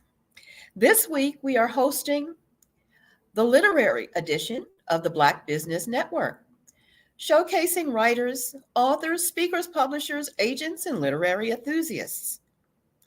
Actually, I'm going to switch hats shortly because the keynote speaker today is myself. And to begin, again, my name is Pamela Kelly. And besides serving as moderator today, I am the owner of I Prep to Thrive here in North Carolina. And we are a preparedness organization. And to elaborate on the word preparedness, it's a life cycle preparedness organization. So I'm not a doomsday prepper, and I will give you some background later on why I distinguish between doomsday preppers and what I consider life cycle prepper. I Prep to Thrive offers resources and services and tools to concentrate on what I call tier 1 preparedness, and that is to achieve a basic and essential preparedness to meet daily challenges and to bounce back even from survivable at-risk events. So what does that involve? It involves really having your financial preparedness established. So as an innovator in technology, and my background covers a lot of areas in technology, I have, over the past 30 years, acquired experience in computer-aided design architecture, website design, and most recently, mobile app development. So part of my journey going back in 1996, and this explains why I'm very much involved in preparedness, Hurricane Fran, as some of you may recall, was in 1996. And at that time, I had 2 young children and a house to maintain. So during a period of 2 weeks, we did not have any power, had water, but basically no heat. And fortunately, that was in the midst of the summer. But that was an experience where I was pretty much at the mercy of just whatever resources I had financially and strategically, which was not very much. But by the grace of God, and that's part of my arsenal, that no matter what, when you believe that the Lord is really by your side, you can get through anything. But from that experience, I realized that I needed to do better. As far as being financially and strategically prepared. So really August of 1996 is when I became a life cycle prepper, as opposed to a doomsday prepper, someone who is planning for the apocalypse. And I believe that that's something that we cannot prepare for. You can prepare for it spiritually, but things like that are really in the Lord's hand. But daily challenges, especially in the community of which I have a kinship, the African American community, there are challenges that we go through on a daily basis. So one of those are definitely financial challenges. And as we have entered the pandemic, the post-pandemic area, it's become clear that every community is financially challenged. So fast forward to 2020, when the pandemic occurred, I was actually able to weather it to an extent because of some habits that I had developed early on, again, from 1996 up until that time. And one of my experiences that really emphasizes the need to be financially prepared is that at the very least, we all have to have a financial, an emergency cash stash. So out of my mobile app experience, I developed a tool called 5-10-10-75, which I make available on my website. And what it does is when you enter an amount in the app, it automatically splits up your income in 4 buckets, 5, 10, 10, 75, which adds up to 100. So it helps the user to really begin to look at their spending habits and what one does over a period of 30 days when you enter your income, whatever it is, in the app. It shows you just where you are spending too much and need to make some changes. So in terms of emergency planning, to have a cash buffer, that is where you start. That's called Tier 1 preparedness. Also, I provide information on how to establish a 21-day food pantry. So I provide a lot of resources within my business organization at ipreptothrive.com that really focus on what I call Tier 1 preparedness, because you have to get your money right just in terms of at-risk events and daily life challenges before you can move on to those other tiers of preparedness, such as using additional discretionary income for investing or retiring. It's very hard to get to those upper tiers of planning in life when you don't even have an emergency fund. So that for me presents a nice niche of opportunity to provide information to people. And once they reach that milestone of having a emergency cash fund, then you can begin to progress to the other tiers of financial planning. So I kind of like to stay in my lane because that's what I know best, and that's where, what comes from my personal experience. So again, 2020 was a challenging year for everyone. I was able to get through it just from some habits of stocking away and being prepared as far as supplies and having a cash stash. And then recently, I've also developed apps that facilitate people communicating with one another, especially when there is no internet access. Because those are the most important things are, again, your cash stash. You have to have some kind of communications plan. And again, you have to have enough to sustain you over a period of 21 days. Again, those are my areas of expertise as far as preparedness. And when you begin to develop a habit of preparedness, then you begin to see that you're not missing opportunities. You're able to sleep better at night. So one of the things that I have engaged in recent years was really to host an event, which is upcoming next April, which was a planning opportunity, a planning experience for people involved to use that information to be able to save not only for emergencies, but now that you have additional resources, you can save for things like taking a trip. And taking a trip is really one of the best ways to develop a habit of preparedness. So just to share with you something that I'm excited about is the Eclipse 2024 Niagara Heritage Tour. And all of this information is available at my website, ipreptothrive.com. But we will be hosting a marvelous event April 6th through 8th in another 45 days, less than 2 months, where we will be traveling to Niagara Falls to witness an eclipse, but also that area has a very rich African-American history, which I'm sharing now because it is African-American History Month. And there's no better time than February or every day of the year. But it's an opportunity to revisit those experiences that were part of our heritage of folks who wanted to make a better life. And I call them futurists.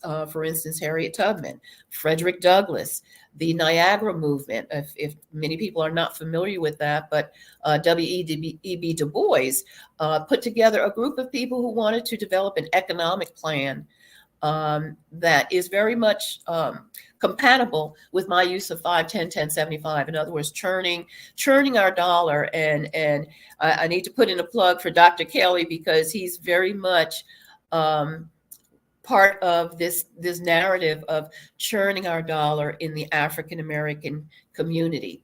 So I am thrilled to host an event that is relevant to preparedness, that's relevant to economic preparedness, especially with regard to the African American community.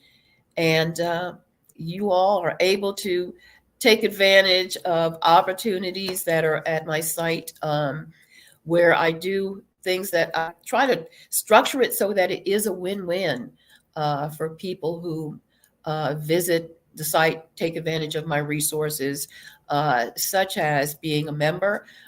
You are able to learn preparedness skills. And one of those skills is that I am an amateur radio operator, which is one of those skills that is so needed in the African American community. We do need more amateur radio operators, because when there are at-risk events, when stuff hits the fan and communications are disrupted, amateur radio is one of those skills that becomes essential. So there's just a plethora of preparedness resources at iPrep to Thrive.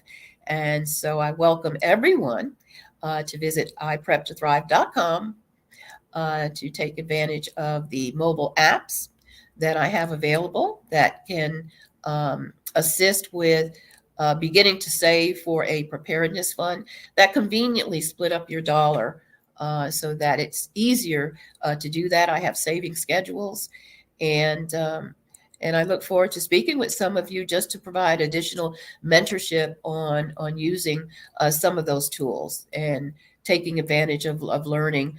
I do teach mobile app development and amateur radio, and even things such as learning how to do solar cooking. So there's so much there. And actually, it's my hope to develop a community of folks where preparedness really becomes the industry, the mainstream in our community, because we really do need to make that kind of our brand identity.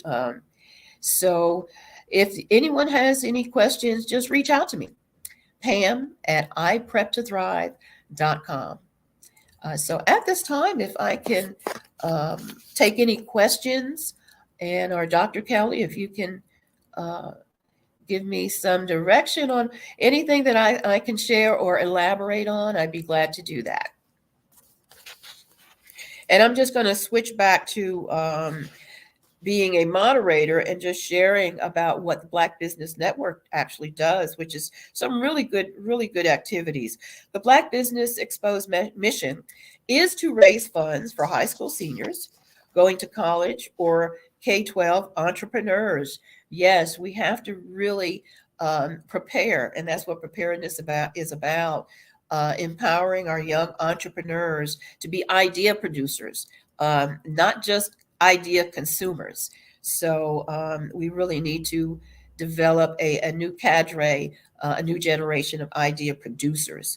So that's what the Black Business Expo's mission is to do and to foster. This expo is a fundraiser for students. You may go to www.blackbusinessexpousa.com to donate to the scholarship fund, or use the Cash App that's on the screen below and say $BBXUSA.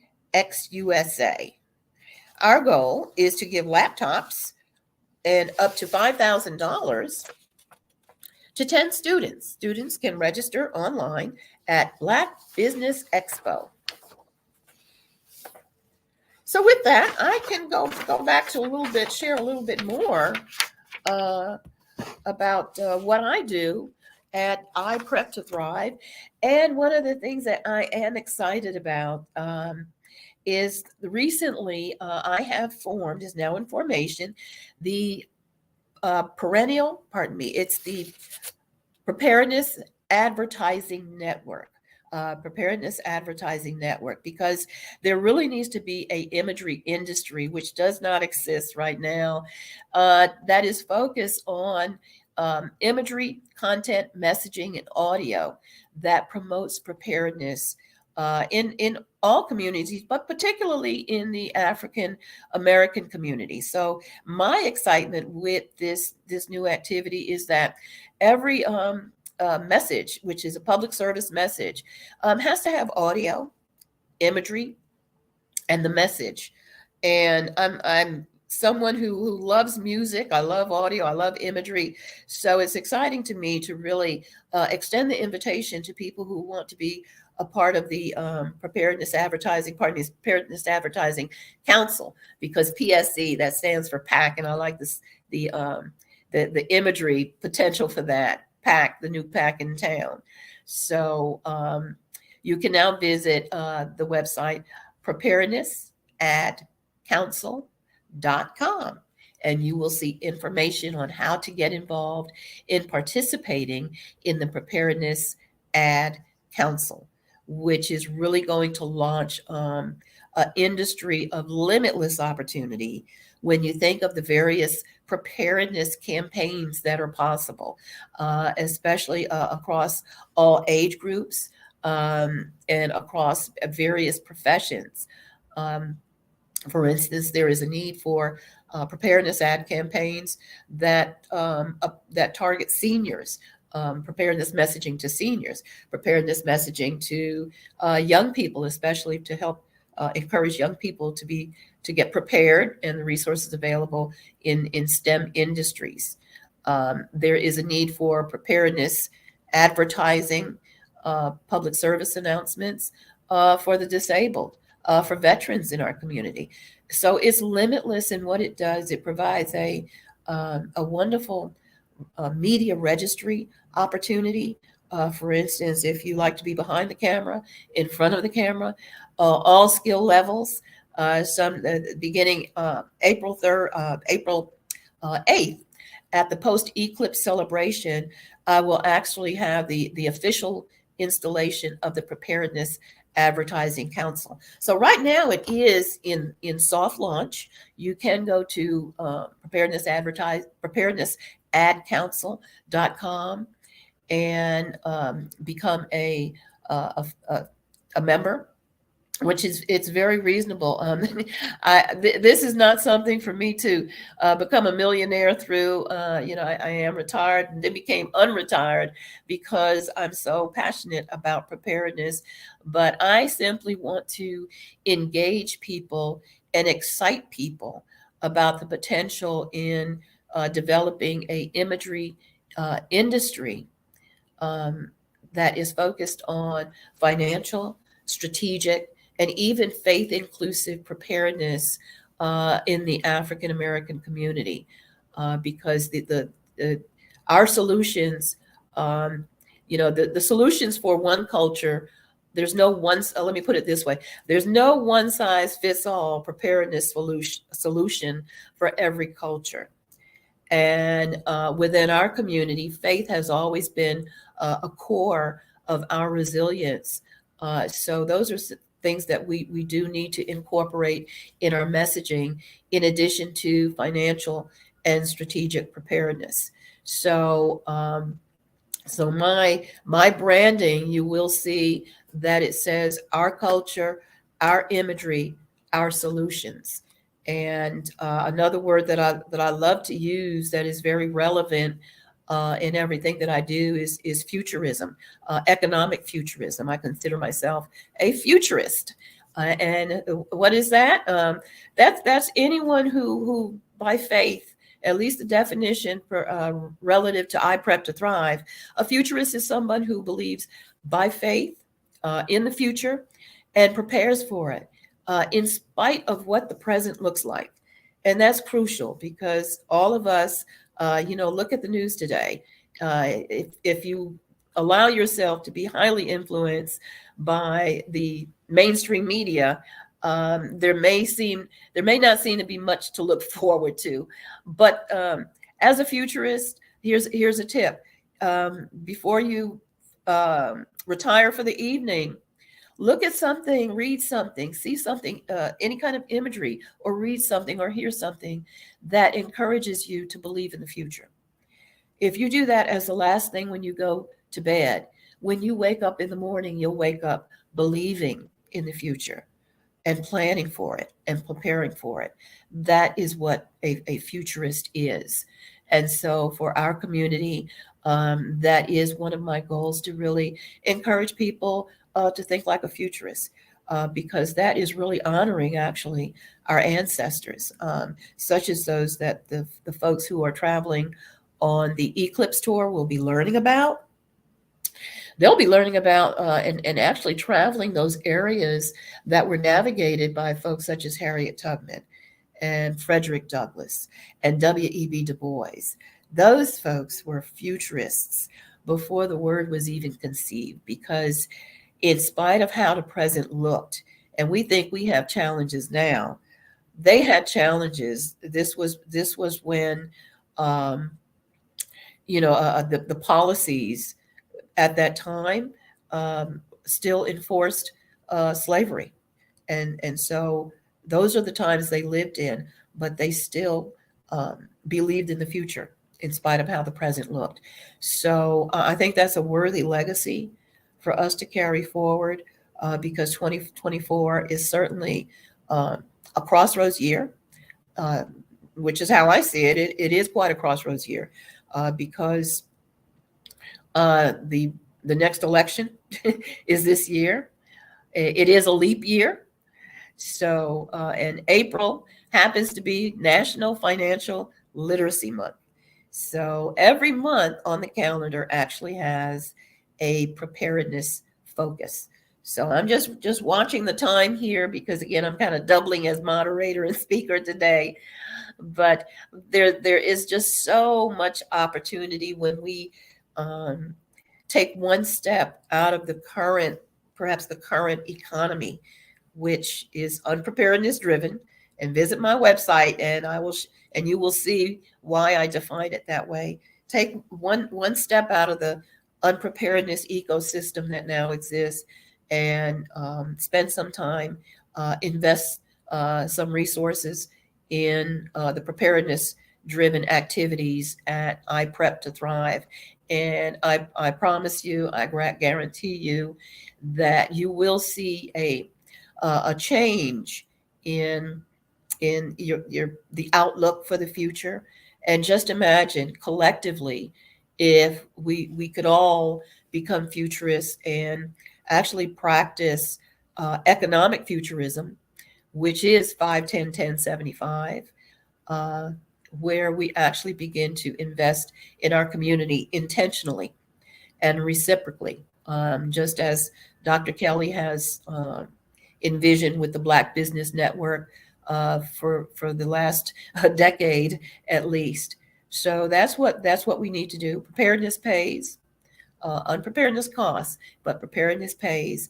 And there's much opportunity in the preparedness industry, which I want to see us become the trailblazers in that industry. And we can do it. We can make a change that needs to happen in the U.S. So, hey, in fact, elect preparedness for president in 2024. Just thought of that. I'll have to use that one. So with that, I guess we will go to Dr. Kelly. If Dr. Kelly is out there, we can I can entertain any questions that anyone may have. And with that, there's something that we always like to finish up with, that genius is common, and we'll see you on the other side.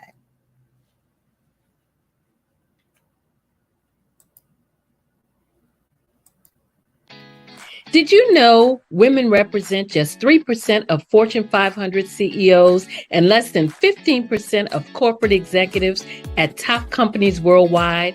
Have you wondered what the secrets are to getting into the top ranks, whether in the private or public sector? Do you want to figure out how to stop being held back in your career or passed over for promotion? Then you're in the right place. Hi, I'm Dr. Madeline Ann Lewis, President and CEO of the Executive Women's Success Institute. I have decades of experience in the military, the federal government, and corporate America, and my mission is to help women succeed and tap into their full potential. I want to reach 1 million+ women around the world to become the leaders they are meant to be. So if you want to move into a management or executive level position, or maybe you are a female veteran transitioning out of the military into business entrepreneurship, then reach out to the Executive Women's Success Institute at 301-693-3284. Let us get you on the fast track to success.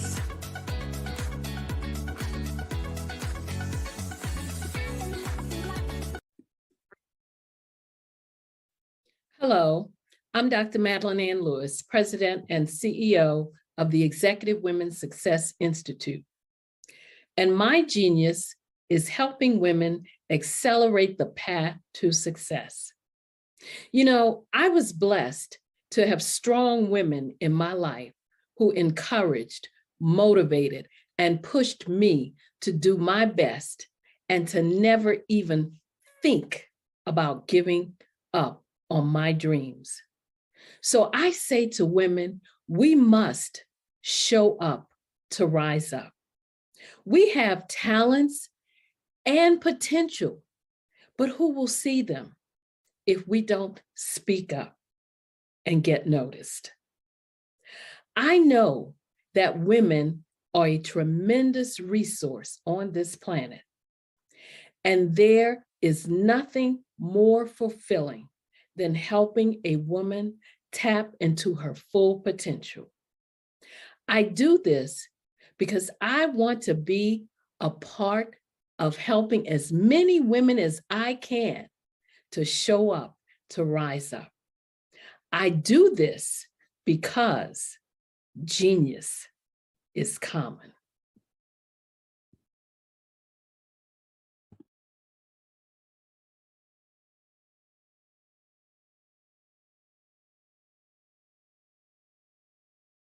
I am from Washington, D.C., but I was raised in Durham, North Carolina.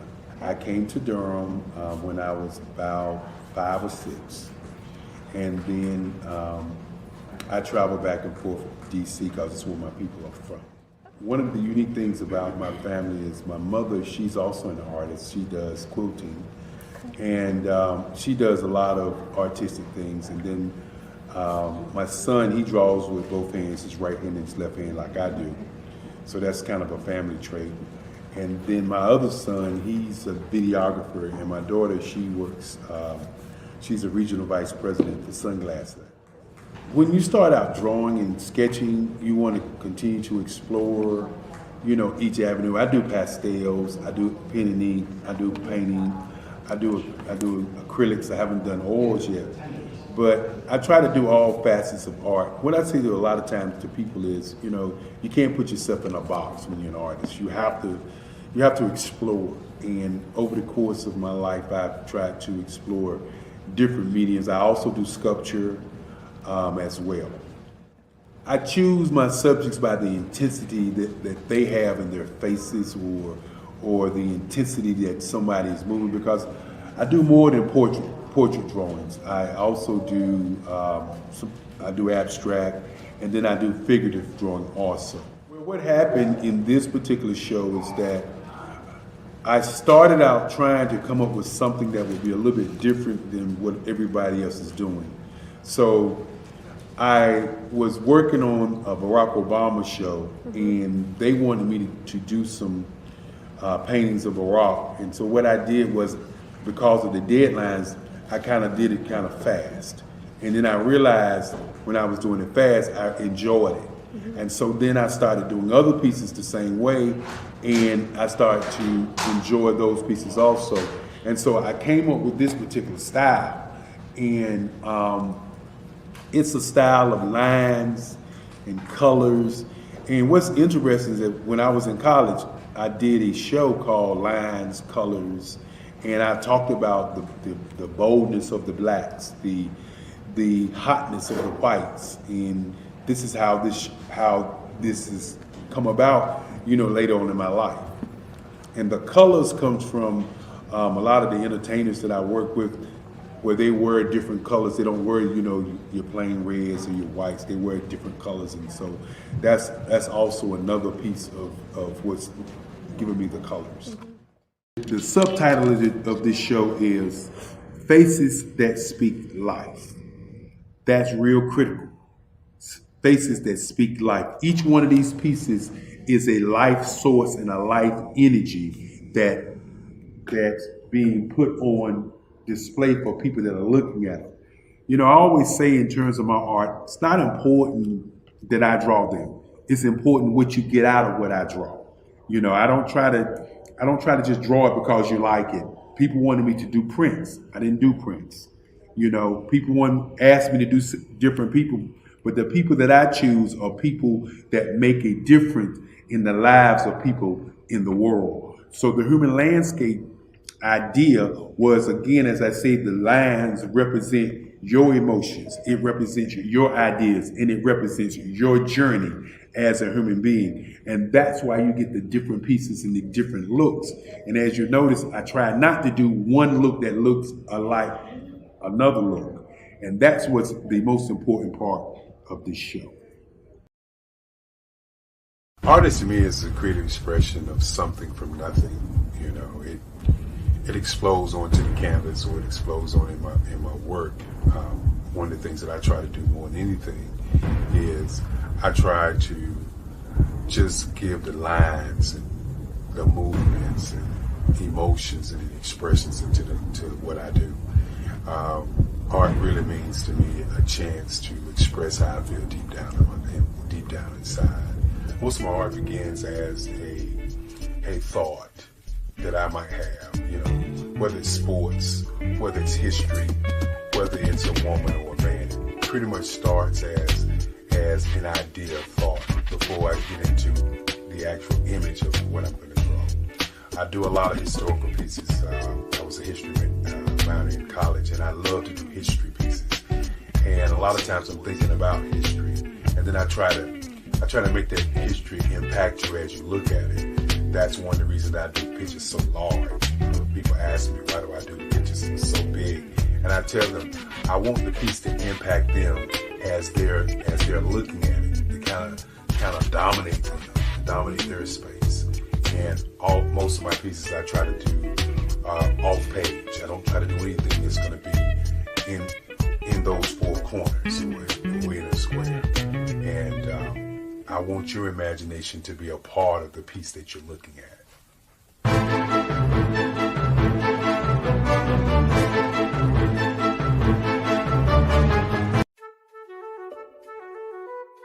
This is Dr. Arnold T. Petsworth. He's the owner of Petsworth Vet World, a veterinary clinic in Hopton, Connecticut. His patients include dog, cat, frog, fish, Goldie, dog, and this alpaca. Due to doctor-patient confidentiality, we can't tell you their names. Business at Vet World was steady, and then quarantine hit. Neighbors brought new four-legged friends into their homes. Bunnies. Bunnies everywhere. Dr. Petsworth welcomed these new patients with open arms. The only problem? There were more appointments than he could manage. That's when Dr. Petsworth turned to his American Express business card, which offers spending potential that's built for his changing business needs. He decided to hire a new assistant, Julio, and with spending power built for business purchases, he used his card to furnish a new exam room. Together, Dr. Petsworth, Julio, and American Express Business made sure all the pets of Hopton got the love and care they deserve. And everyone was happy. Get the card built for business by American Express.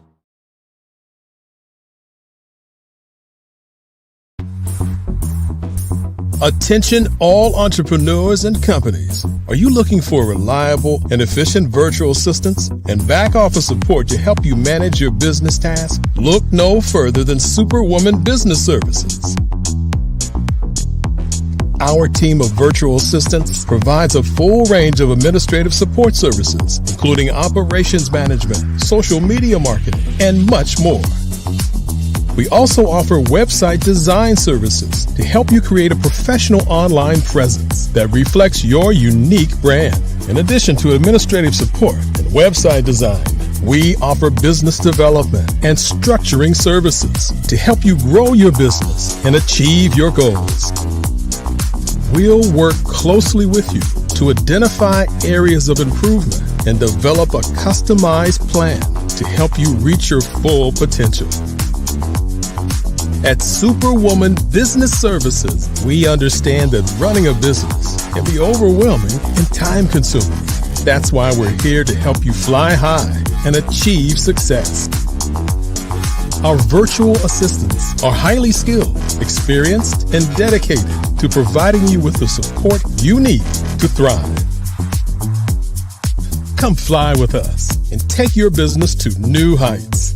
Let us help you become the superhero entrepreneur you are meant to be.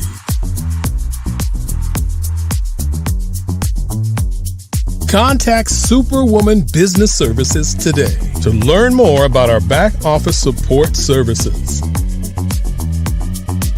Come fly with us and take your business to new heights. I was born in a little village on the island of Haiti. Many deadly diseases pounded me. It is as if they were on a mission to end my existence on this earth. I refused to give up.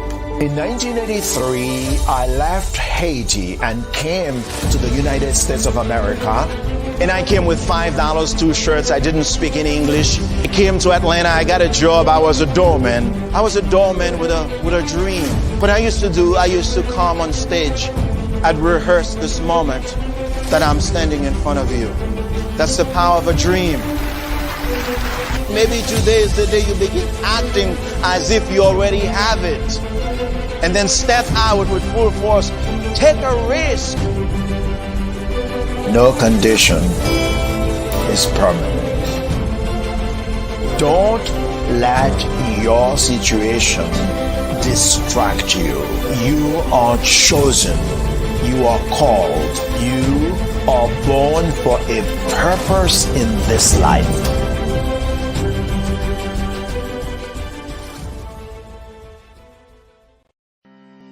Are you aware that showing off your expertise can gain customers and position you as an expert in your industry?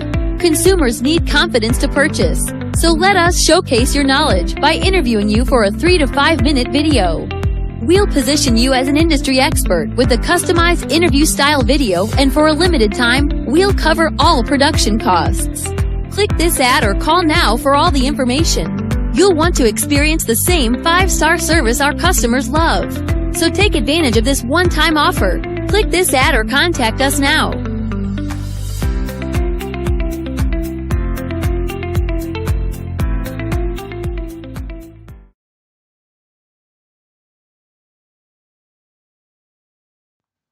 Genius is common, and my genius is nutritional strategy.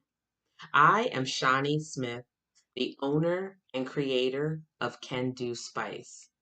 Can Do Spice was created because I knew that adding herbal and mineral supplements to my diet did not have to be boring. In fact, because I'm a food enthusiast, I knew I could create something flavorful and explosive that also had the benefit of adding herbal supplements such as sea moss, bladderwrack, burdock root, and black seed, just to name a few. I invite you to take this journey with me where we come together and take control of our nutritional health. It is my way of sharing my genius, the gift of flavor and the healing power of herbs to the world. What is your genius?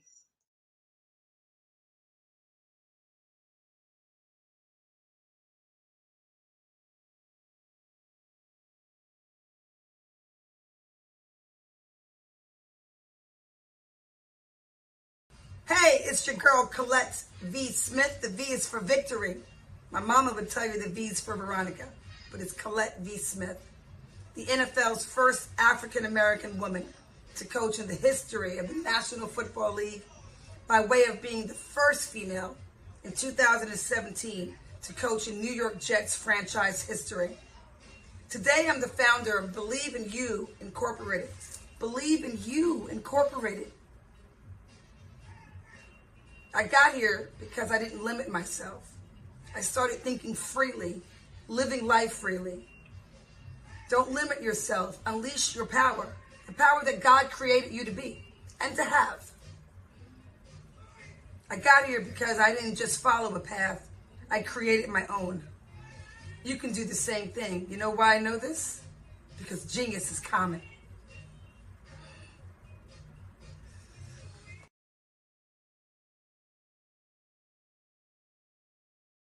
I'm Kennedy Harris. My genius is being an entrepreneur. I'm the CEO of K-Lock, a company where I develop my very own line of kids supplements. I currently market my multivitamin for kids to help combat weak immunity. During the pandemic, research has shown that having a strong immune system is key to fighting off disease. My vitamins are for kids, but adults can benefit from them as well. I'm adding a proprietary blend to my supplement line.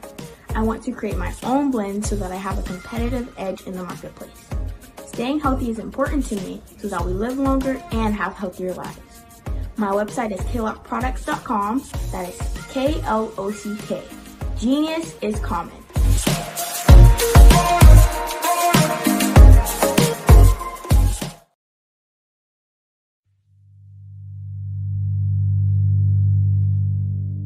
So what we have to do is when we get in a spot, we need to create some spots for us. That's the main thing. We need to be able to be in a position where we're able to create those spots for us. For me, being an entrepreneur, I'm not just going to get a business and then leave you sitting high and dry. If you ask me some questions about entrepreneurship, I'm going to give you as much as I received. I've seen people who made it, and then when you ask them, it's like, okay, now you have to pay me for the information, the same information I got for free. We probably in totally different cities. There's no way that we're going to bump heads or anything. We're not competing. Bring me up with you. And so I just think that whatever education that I have, then I need to be able to give that to my own as well. So create the spots. You can create the spots when you get there.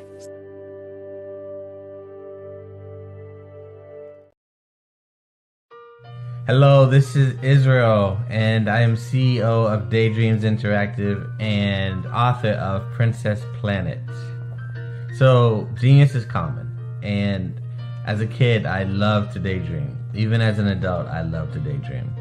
And when my daughter became 6 and loved princess characters, but we just could not find the diversity that showed her, we created our own characters. So, for instance, you have Princess Nulu right here. Princess Nulu is from Uganda, and her genius is that she loves to take care of animals. She can actually even listen and hear what they say. And then we have Princess Isabella right here. Princess Isabella, she's from Cuba, and her genius is biochemistry. One day she hopes to eliminate disease. Then we have Princess Nia right here, and Princess Nia is based off of my daughter, and she wants to be the greatest dancer alive. So that's her genius. So what's your genius? My genius. Social media is evolving. It's more vibrant, more colorful, more energetic, and so are you. It's not just photos anymore. It's video, it's audio, it's subscriptions. And now there's Fanbase, a new monetized social network. Fanbase delivers the complete native app experience with full content monetization for every user. No algorithms that shadow ban your engagement or growth, and no ads. Follow anyone for free and subscribe directly to your favorite creators for $4.99 a month. Plus, show some love by tipping on any post. Also, make a Fanbase page and monetize your content the same way. Finally, connect with your followers by posting the amazing content you already create. And now, get paid for it. It's time to energize and monetize, because everyone's a fan of something and everyone has a fan base.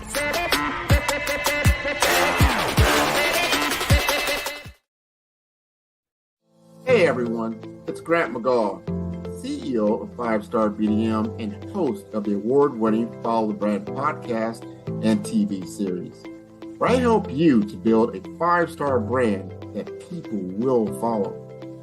My genius is personal brand development through intelligent communication and helping you achieve your business and career goals. I am a requested speaker on digital technology and brand development issues. I want to work with you to increase the value of your current opportunities while attracting new ones. Every one of you is unique, and we all share challenges that can be addressed through smart branding. As a super connector, I work with you as an executive coach to guide you along the complicated business and career development road, providing the enhancement tools and information you need to succeed. Together, I will help you succeed in today's challenging business climate. I will evaluate and measure your progress. Best of all, I am right alongside you every step of the way. Build the brand called you. Genius is coming.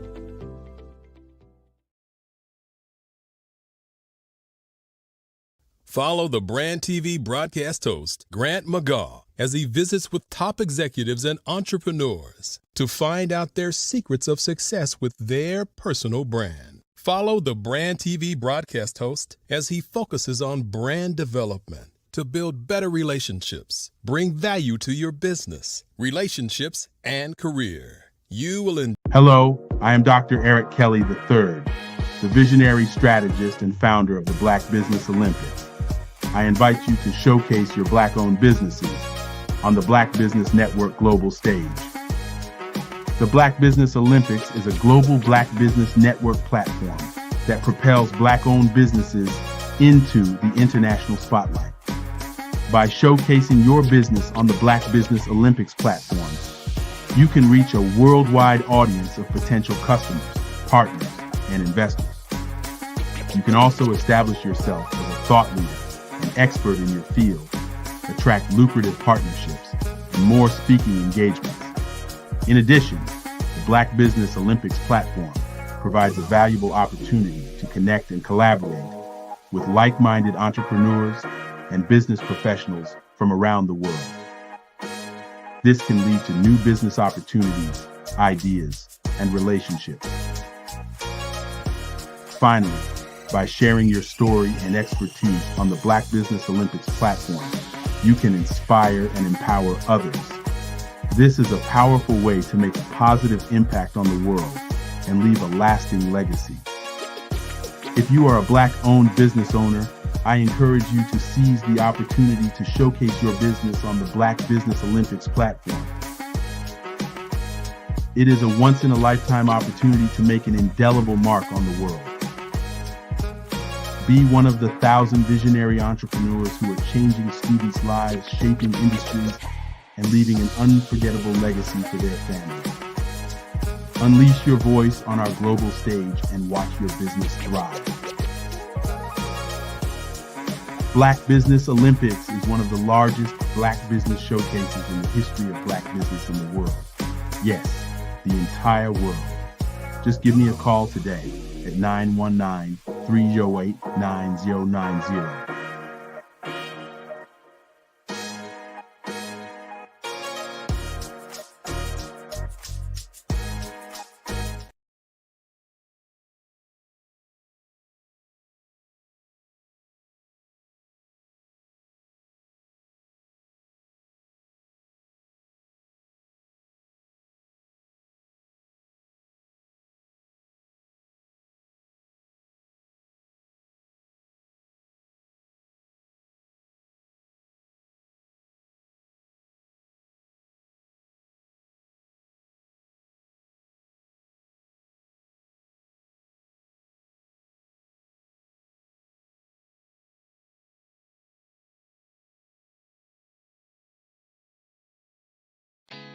Did you know women represent just 3% of Fortune 500 CEOs and less than 15% of corporate executives at top companies worldwide?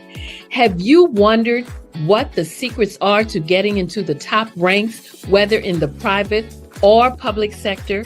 Do you want to figure out how to stop being held back in your career or passed over for promotion? Then you're in the right place. Hi, I'm Dr. Madeline Ann Lewis, President and CEO of the Executive Women's Success Institute. I have decades of experience in the military, the federal government, and corporate America, and my mission is to help women succeed and tap into their full potential. I want to reach 1 million+ women around the world to become the leaders they are meant to be. So if you want to move into a management or executive level position, or maybe you are a female veteran transitioning out of the military into business entrepreneurship, then reach out to the Executive Women's Success Institute at 301-693-3284. Let us get you on the fast track to success.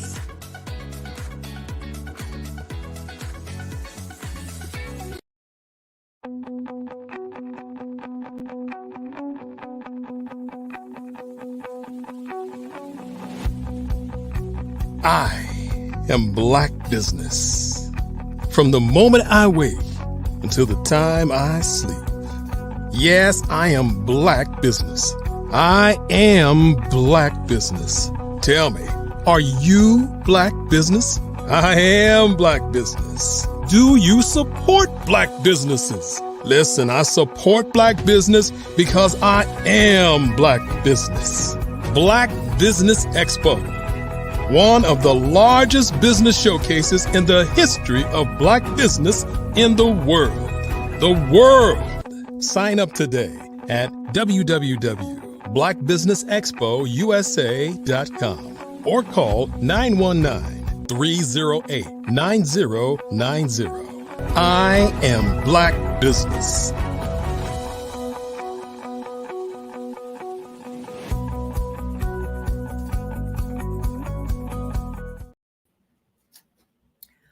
Good afternoon, business owners, entrepreneurs, thought leaders, and corporations. Welcome to the Black Business Network. My name is Pamela Kelly, and I am your business moderator for this afternoon on the Black Business Network. The Black Business Network is a 24-hour business network showcasing Black businesses, business owners, entrepreneurs, and thought leaders worldwide.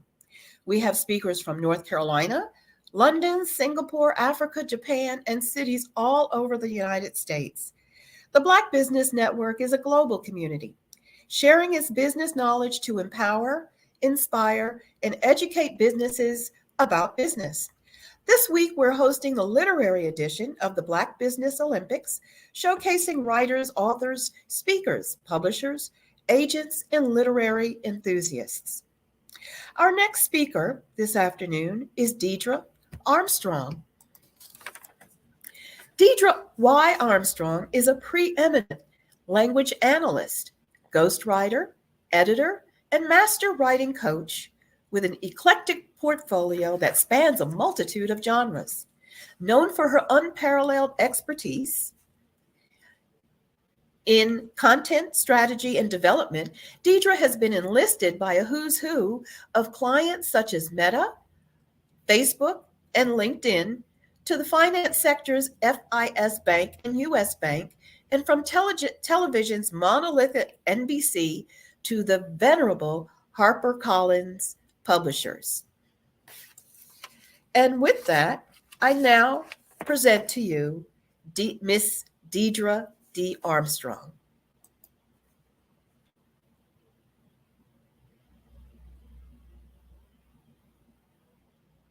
You're mute. Unmute yourself, Deidre.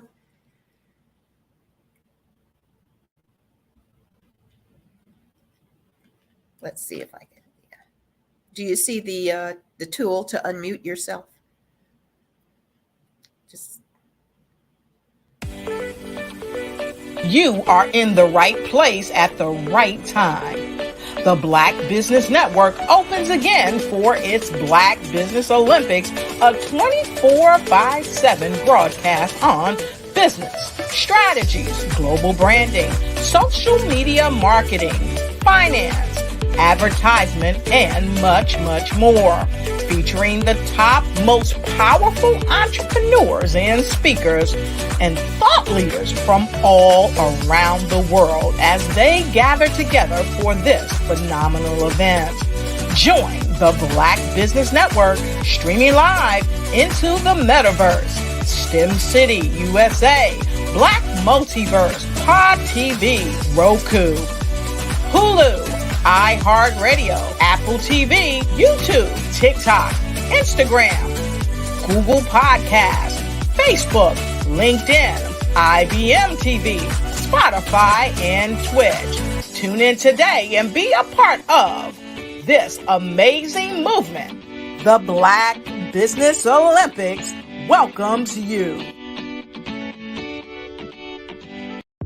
The Black Business Network and Black Business Olympics are essential platforms for Black business owners globally. They provide the tools and support you need to succeed in today's competitive marketplace. Join us today as we collaborate together with businesses from around the world to support our children, students, and young future entrepreneurs, Black businesses and corporations. We raise funds for students going to college and young entrepreneurs who are aspiring to be business owners, and we invite you to be a contributor today. Visit the website www.blackbusinessexpousa.com to connect with and learn more about how the Black Business Network and Black Business Olympics can help you not only share your amazing business story to businesses, but also serve future generations. Hello, my name is David Jones, CEO and co-founder of Hello LLC, where we help businesses build a culture, brand and experience, and leverage technology to pivot into Web3. Join the Black Business Network streaming live into Roku, Metaverse, STEM City, Black Multiverse Enterprises, Hulu, YouTube, iHeartRadio, Apple, Facebook, LinkedIn, Spotify, Twitch, and Google Podcasts. Tune in, turn on, and let's thrive.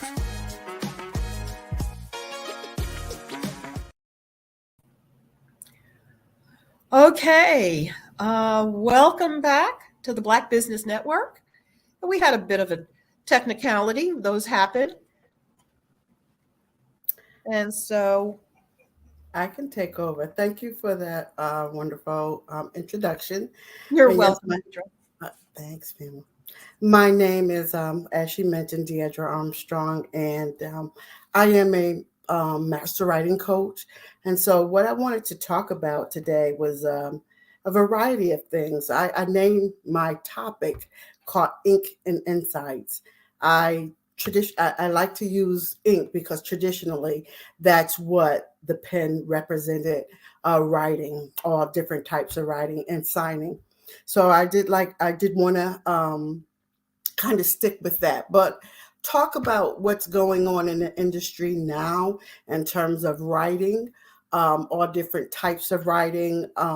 If you turn your social media on, you're going to see a plethora or a bombardment of advertisements and sponsored ads at that of other writers, other coaches, and from things like you can write a book in 3 days or write a book in 90 days or follow me and I'll show you some tips on how to market your book and so forth and so on.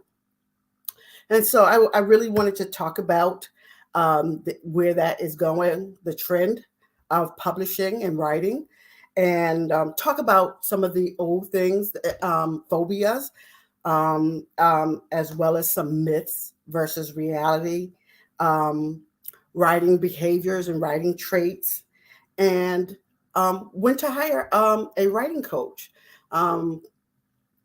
Some people, even if they're established writers, they can benefit from using a writing coach for a variety of reasons. Sometimes it's not that they lack the skill, but they might lack the discipline.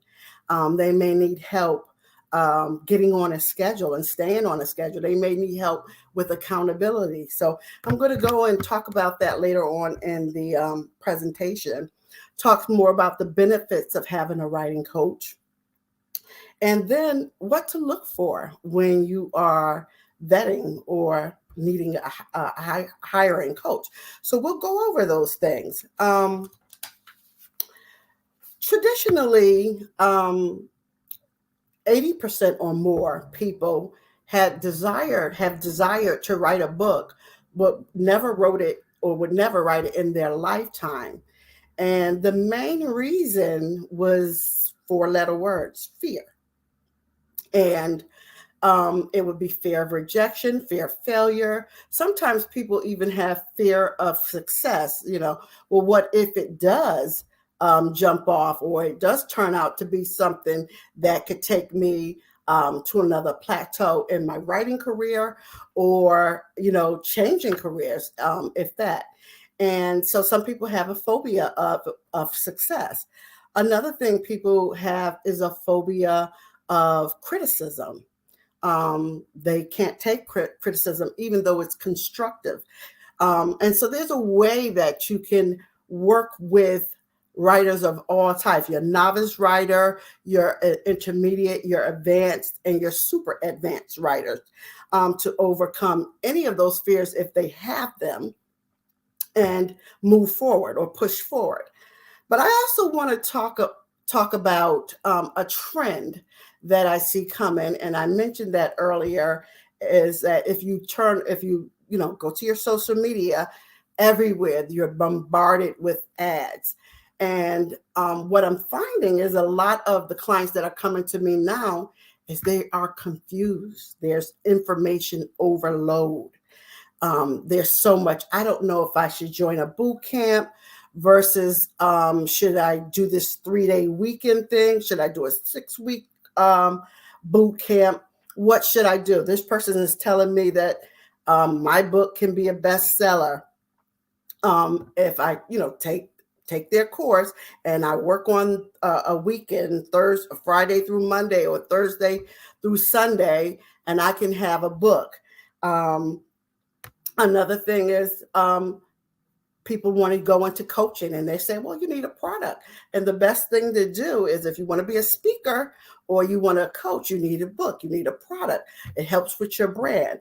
So a lot of this is information overload. And what can happen when there's information overload, the effects can be very negative. One of the things it can do is it can result in poor decision making.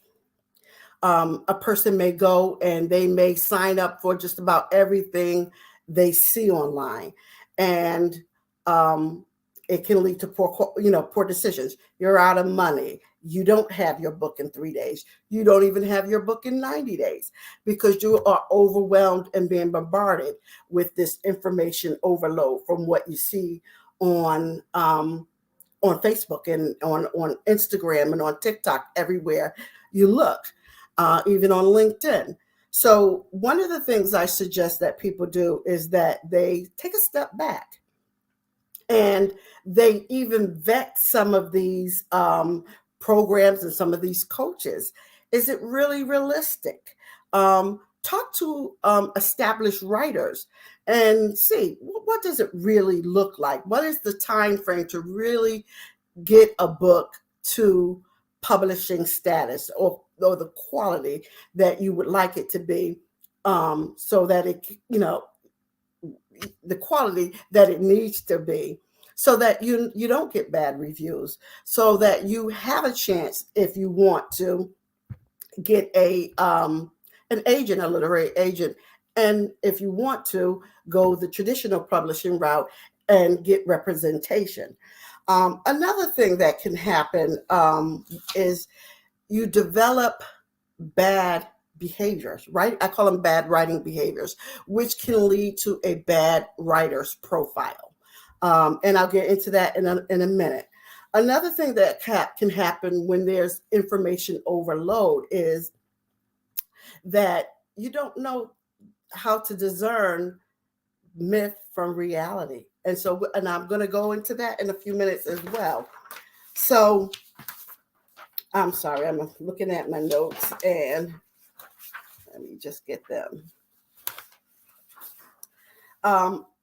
You begin to lack confidence as well, because the information, if you can't keep up with the people who are scribbling or dabbling or doing whatever they're doing over this 3-day weekend, and you are a novice writer, you don't write that well, or you just want to learn the mechanics of writing, that may not be the avenue for you. So, it can lead to your lack of confidence. You have a lack of confidence because you're in the wrong place at the wrong time, and that might not be for you. You may need to take a different route.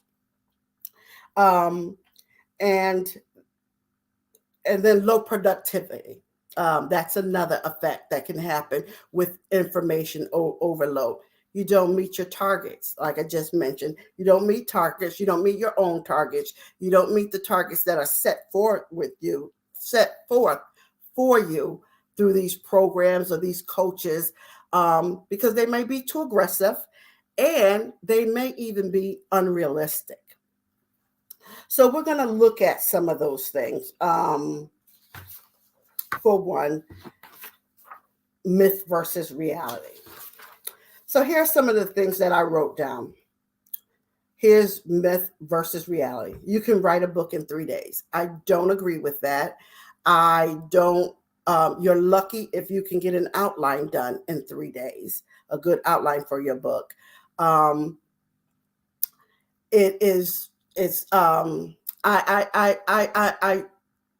teach against it. It is not my philosophy. And I would like to caution writers to scrap that because it's just unrealistic. You can publish a book in 90 days.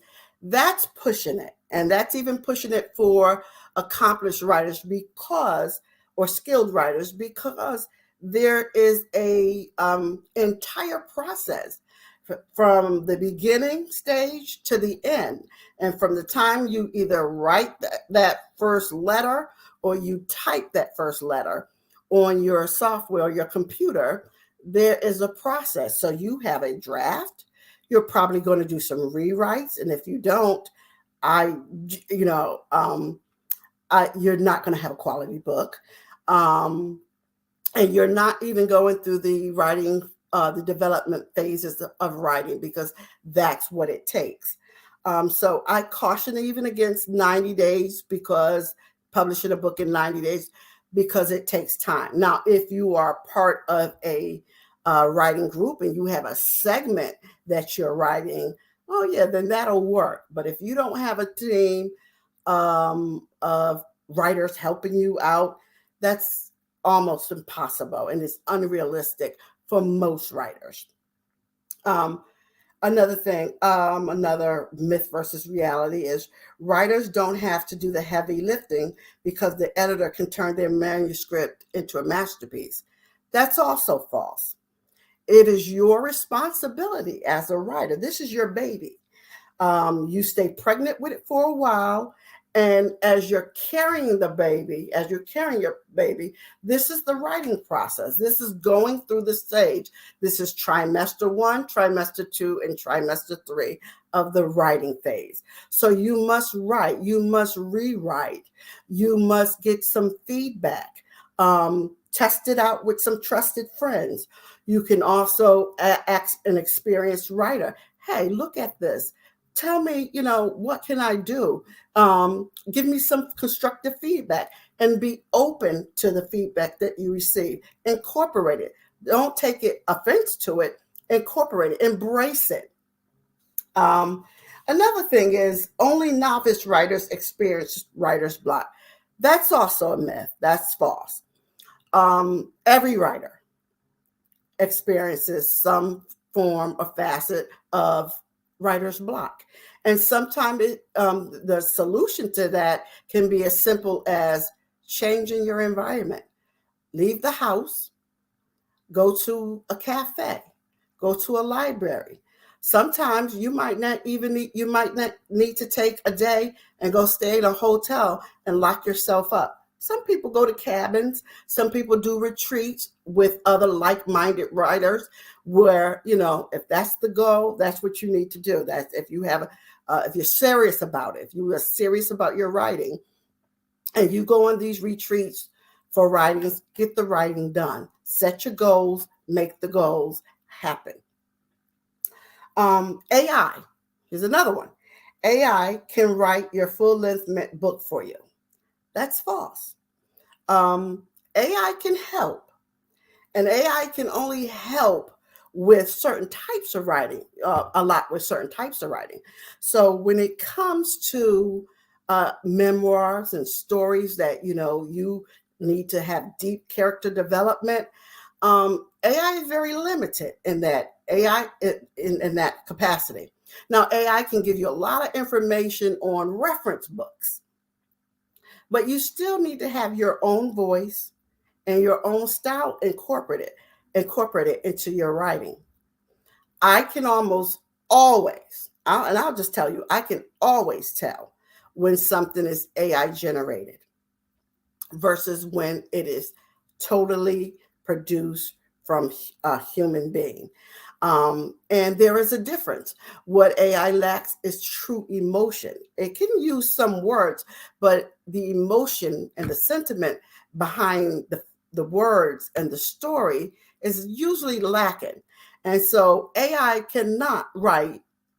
today cannot write your full-length book unless you want it to, but it's not your book. It's an AI generated book, and you have to remember that we are in the infant stages of using AI as the general public, and so there are a lot of legal ramifications that have not been hashed out yet. So there's also some lawsuits with some writers because AI has been programmed using their text and using some of their work. So you have to be very careful with AI. And then you don't know if it is just regurgitating verbatim something that has been generated elsewhere. So be very leery with how you use AI, number one, and the extent of using AI for your literary needs. It's a very delicate situation or delicate balance right now. So I would be very careful with that, and I would never promote it as let AI, as telling a writer that they can use AI to publish their book or to write their book. The next thing, skilled writers don't need discipline. That's false as well. As I mentioned just a few moments ago, even the most skilled writers can experience difficulty when writing. And sometimes they can push out one book faster than or one chapter, I'll say, faster than they can generate another chapter. And that's because of, all different types of dynamics. Sometimes their mind can just be going through information overload, the daily hassles of life. They too may even need to have a different space and go somewhere else, go to a hotel, go to a cabin, go to someone else's house if you can't, you can't afford. So I'm talking broadly to all different types of writers who have different situations and different scenarios in their lives at this moment. And lastly, I'll look at there's one more I just want to cover, and that is joining a 3-day writing boot camp is all you need to enhance your writing skills. That's false. Writing for true writers is a lifelong process. So if you want to be a good writer, a great writer, a great writer, and a great writer, then you will be you will embrace the fact that it's a lifelong journey. You are always trying to get better, and there's always something to learn. I don't know how many of you know Victoria Christopher Murray, but she is a very accomplished writer. And just a couple of weeks ago, she went to a writer's retreat, and she was just blown away. And she was around all different types of writers, because it's not just the when you say writing, it's not just the fiction writing, it's not just the memoirs. There's all different kinds of writing. Even scholastic writing for textbooks is takes a lot of time and energy to write to, and it takes skill as well. That's a different topic going into that because if we wanted to talk about the money, that's really where the most money is made. It's made in textbooks. But if you are called to be a writer of fiction and that's your gift and that's your skill, you stick with it because it's not just about the money. And then that's why I was talking about all the social media and the overload, because that's what's getting a lot of people in trouble, because they can't fulfill their goals because it's unrealistic. What they're selling you is unrealistic. So I just want to talk about as well what information overload can do in terms of affecting your behavior as you're writing or your habits as a writer. And so, as I mentioned earlier, it can create negative behaviors or negative writing profiles, I call them. So these are writer types. So this is a person, it's called the dreamer. This is a dreamer. And this person has great ideas, grand ideas actually, and aspirations for writing a book, but they have difficulty translating those ideas into actual writing. They spend a lot of time imagining what the book would look and sound like, but they never take the concrete steps to turn it into reality. That's called the dreamer, and that is a negative writing profile or behavior, and it can happen to the best of us. This is the procrastinator. I have the desire to write often, but I put it off for various reasons. And so that's basically what procrastination is doing. When we procrastinate about anything, about, tackling our finances, whatever, we think about it and we get overwhelmed and we put it off. I'll do it tomorrow. I'll do it next week. I'll do it whenever, and it never gets done. Next, we have what is called a serial starter. This person is full of ideas and enthusiasm for new writing projects, but they struggle with the follow through and finish what they start. They have multiple unfinished manuscripts or projects sitting on their hard drive. That's a serial starter. I know quite a few of them. Here's the undercover writer. I keep my desire to write or my ideas a secret. I write in private and only share my work with a small network of trusted friends. And then we have the planner. I'm highly meticulous about approaching writing. I create detailed outlines, plans, character profiles, and plots.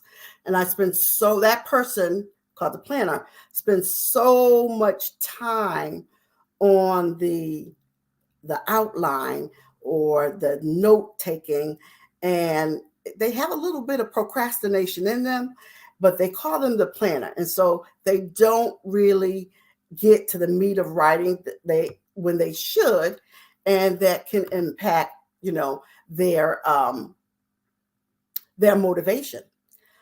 So they are what they call the planners. And all 5 of these negative behaviors or negative writing types can be worked with. They can be overcome. There's something that you can do to overcome that.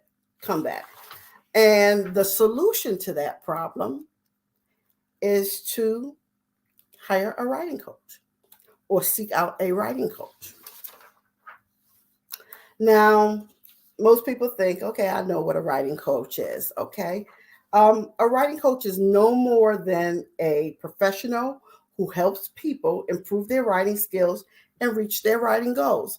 I can't, as a writer, do no more than you will allow me to do in terms of, if you tell me your goals are A, B, and C, I'll work with you to get A, B, and C. But if you're not willing to push more, if I see something else and I say, hey, you can work on this, D, E, and F, but if you do not work to get DNF, it won't happen. So the relationship between the writer and the coach is basically symbiotic. We work together. There might be some things that you don't realize that you need. You may come to me and say, hey, this is my problem. And I may say, well, this another thing is your problem too, or this is how we can go about this problem, about solving that issue. So the relationship, like I said, is symbiotic, and it's not the boss necessarily and the employee. It's nothing like that, but it's more of the provider and the client. The writing coach is the professional, and the writer is the learner at that point. And that's part of the relation. That's the dynamic of having a writing coach if you want to improve your writing skills. Now, how do you know if you need a coach? Well, you can ask yourself some of these questions. Number one, do you have great ideas, but you don't know how to bring them to life? Do you want to learn a more creative way of writing, a type of writing, such as poetry, creative, nonfiction, fiction, screenwriting, or even playwriting? Do you need help becoming a better storyteller?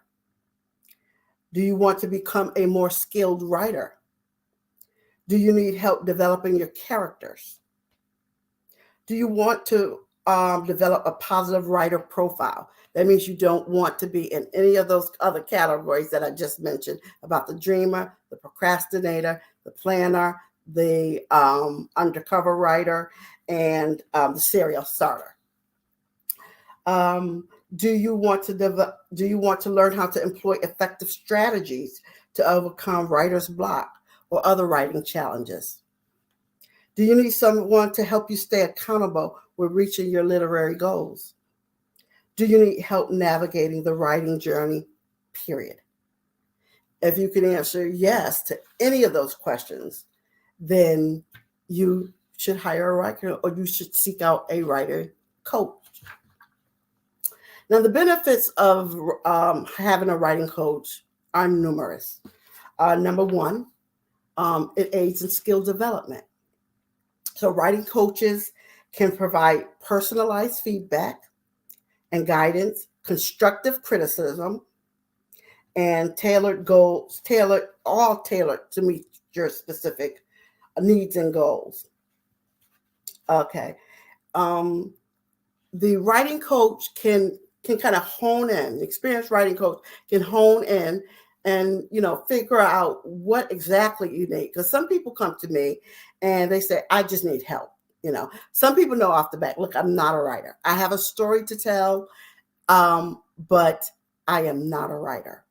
And so what I usually do in this case is, because they're telling me straight off the bat that they're not going to write, do too much writing, and they're not really interested, but they really have a passion for telling their story. And in this case, I will say, well, you need ghostwriting services. I do offer ghostwriting services, but this presentation is pretty much focused on hiring a writing coach.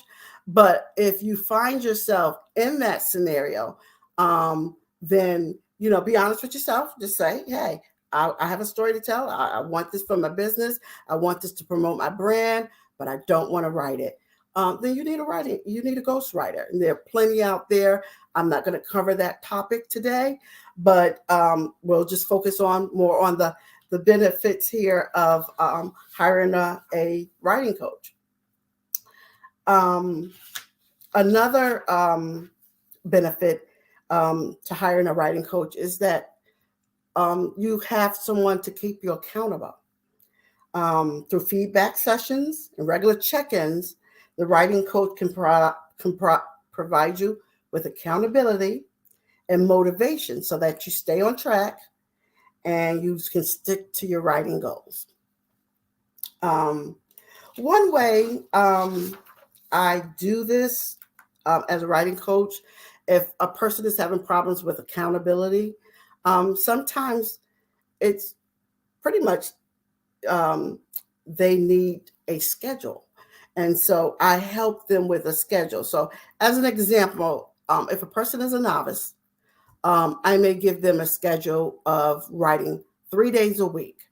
And it's realistic because the goal is not to do anything of what you see online and put extra pressure, because if you put that extra pressure on someone who is a novice, they're not going to achieve their goals, and they are going to, it's going to turn into lack of confidence, greater fear of failure, and they're just going to give up on their literary goals. So yeah, have to be realistic. So I may put them on a schedule of, okay, you write 3 days a week and you write for an hour. And in that hour, you can write anywhere from 100 to 300 words. Very realistic. This is a novice person. This is a person who hasn't written much. So I give them that latitude.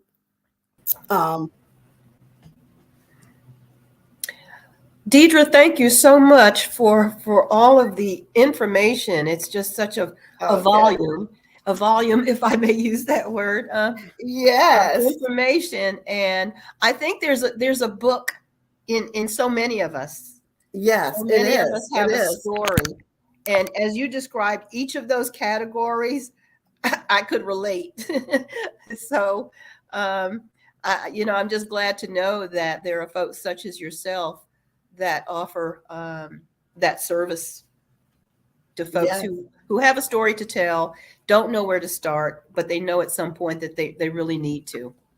So yeah. So I want to thank you so much for sharing your expertise on the Black Business Network. Do you have any final thoughts that you want to share, or how we can reach out to you for let me just add, I know the technical difficulties kind of kind of interfered, but I just want to say that, as for those who want to be a writer, and you need a writing coach, explore your options. Do not, you have to do your due diligence when you're looking for a writing coach. Check their website out, ask for their resume, in terms of not their professional resume, that where they worked at, Cox Communications or somewhere else. Ask for their resume as a writing coach. Check out their actual consultation, and ask them what type of writers they like to deal with, work with. Ask them what type of genres, because you're trying to find your match at that point. And so that's what, like I said, it's a symbiotic relationship. So you want to make sure that that coach is good for you and that you can achieve your goals, your literary writing goals. Oh, absolutely. And can you give your website and contact information? Sure. Again, my website is coachdeidra.com, and that's Coach COACH Deidra. My name is DEDRA.com. That's my website, and you can email me at Deidra, DEDRA, at coachdeidra.com.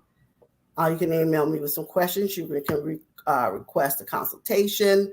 For those who are writing coaches, I just, I always encourage you to, make sure that when people contact you, make sure you check your website out. Make sure your links are there. Make sure that the information, the basic information that a writer might be looking for is on your is on your website. And contact them in a reasonable time frame. That's important. Oh, okay. Okay.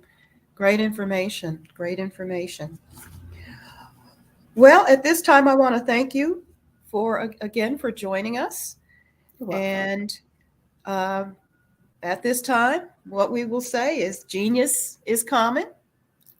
And we will see you on the other side. See you on the other side. Thank you so much. You're welcome.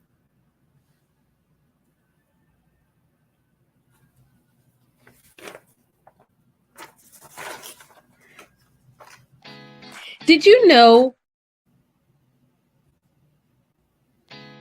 Did you know women represent just 3% of Fortune 500 CEOs and less than 15% of corporate executives at top companies worldwide? Have you wondered what the secrets are to getting into the top ranks, whether in the private or public sector? Do you want to figure out how to stop being held back in your career or passed over for promotion? Then you're in the right place. Hi, I'm Dr. Madeline Ann Lewis, President and CEO of the Executive Women's Success Institute. I have decades of experience in the military, the federal government, and corporate America, and my mission is to help women succeed and tap into their full potential. I want to reach 1 million plus women around the world to become the leaders they are meant to be. So if you want to move into a management or executive level position, or maybe you are a female veteran transitioning out of the military into business entrepreneurship, then reach out to the Executive Women's Success Institute at 301-693-3284. Let us get you on the fast track to success.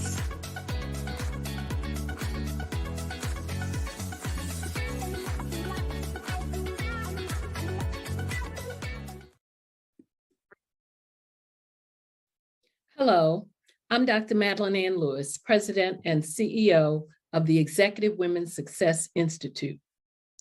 And my genius is helping women accelerate the path to success. You know, I was blessed to have strong women in my life who encouraged, motivated, and pushed me to do my best and to never even think about giving up on my dreams. So I say to women, we must show up to rise up. We have talents and potential, but who will see them if we don't speak up and get noticed?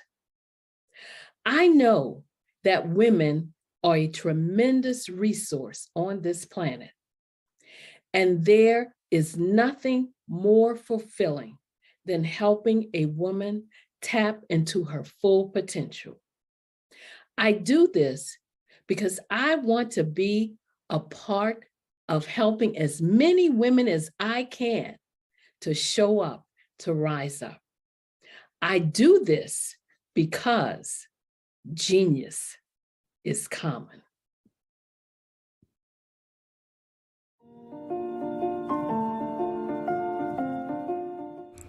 The power of the written word is magic.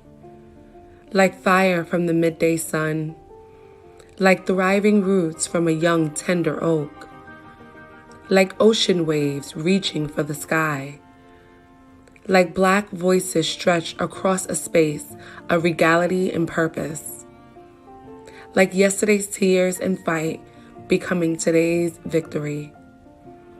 The power of the written word is magic.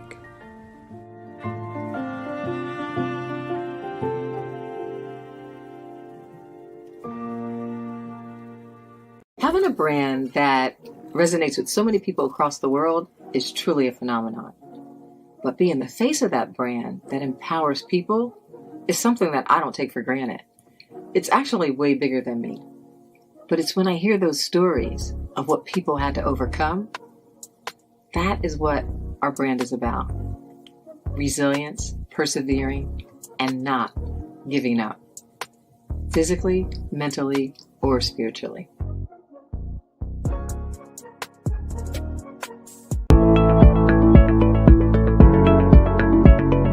Prepare for what's coming and dominate in economic winter.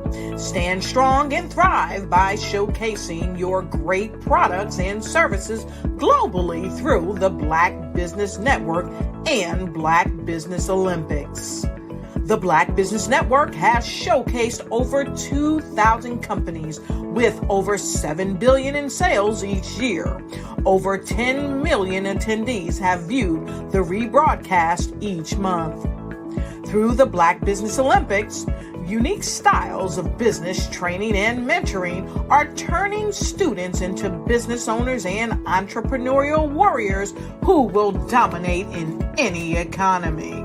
Gain the ultimate advantage of the Black Business Olympics, 7 days of unbelievable topics and speakers speaking around the globe. Donate your time and experience to provide expertise and scholarships to students worldwide and change the world. Now, more than ever, new insights, tools, strategies, and capabilities are needed. This is your chance for a major presentation to the world. Fill out the form and join the more than 2,000 speakers who have presented to over 200 countries. Join the Black Business Network streaming live into the Metaverse, STEM City, Black Multiverse Enterprises, Hulu, Amazon, YouTube, iHeartRadio, Apple, Facebook, LinkedIn, Pod TV, IBM TV, Spotify, and Google Podcasts. Sign up today. Spaces are limited, and we will see you there.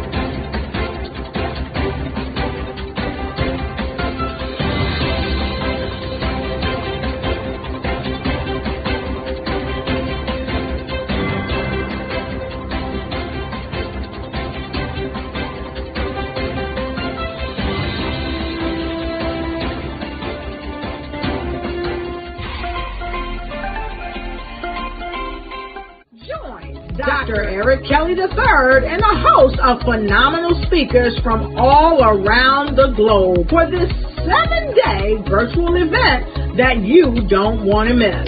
The mission of the Black Business Expo is to raise scholarship money from kids all the way from high school all the way from college. The Black Business Olympics is one of the largest Black business showcases in the world. It is an opportunity for businesses and companies to showcase their businesses globally. We are going to be giving away laptops up to $5,000 away to students.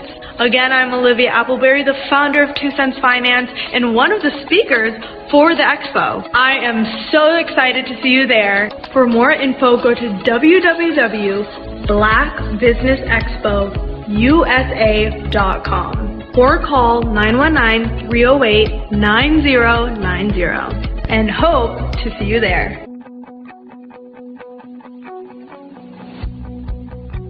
I am Black Business.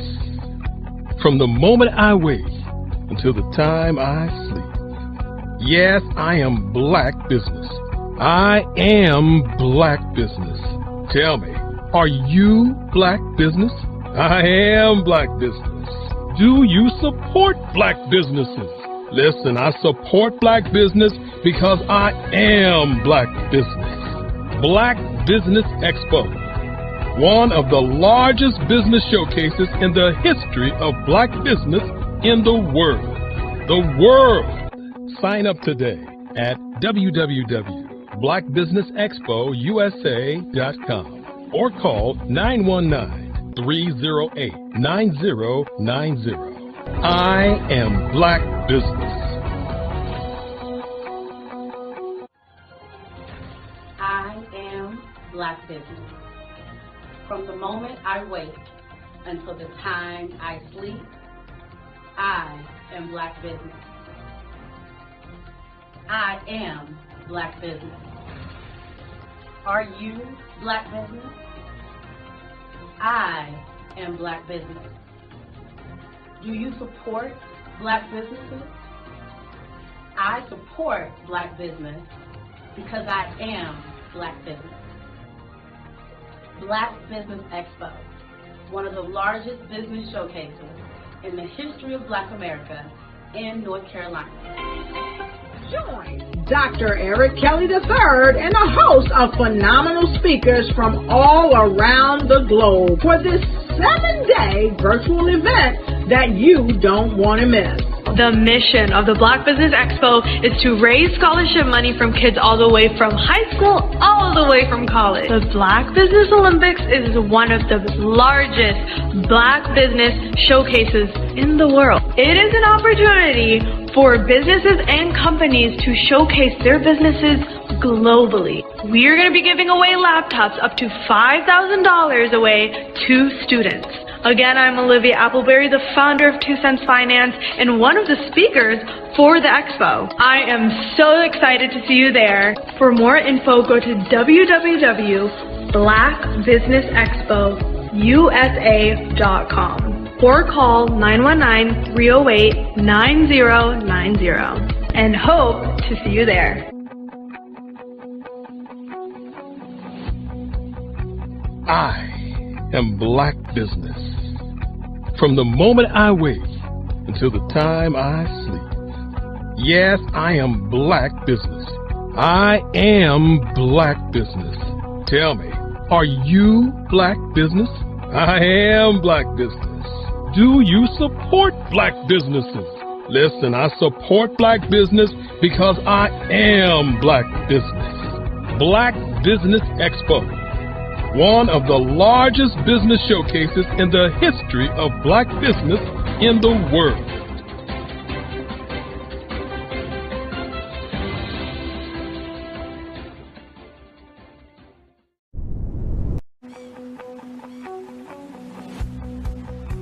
I am Black business. What if you could build your own city? A place where every child can find nurturing people to help them achieve their full potential. A place where every adult can access job training support. Where health education is abundant. Where social justice ruled the land. A place without limitations. Welcome. You have arrived at STEM City, USA. It is what every city should be. A safe and trusted community where you find people and resources to help you become everything you are and beyond. STEM City is unlike anything you have ever experienced. It is a digital twin of the world around you, only better. STEM City is about energy and soul renewal. It is more than a digital world. You can almost feel the power of live cultural events, music, and theater. STEM City promises a better future for children with caring mentors and hands-on activities with dedicated tutors to support our youth. STEM City is your passport to a healthy lifestyle with weekly events addressing our community's many issues. STEM City is your financial well-being with helpful information on wealth management, career advancement, job training, and so much more. STEM City is the community you deserve. It is the city where your dreams can come true. STEM City USA, a place in the sky that is accessible to all who reach for the stars.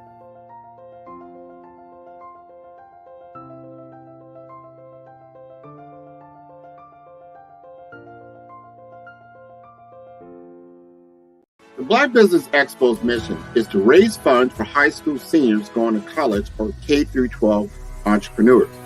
This expo is a fundraiser for students.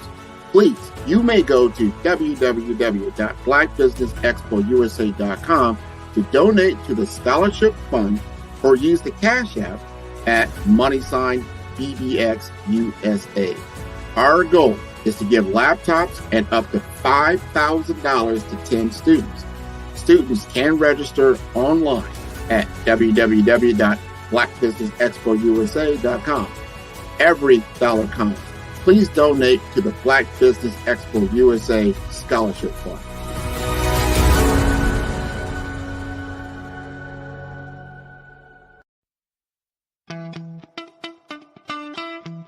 How many times have you been asked to help someone you didn't even know, a student, a business entrepreneur?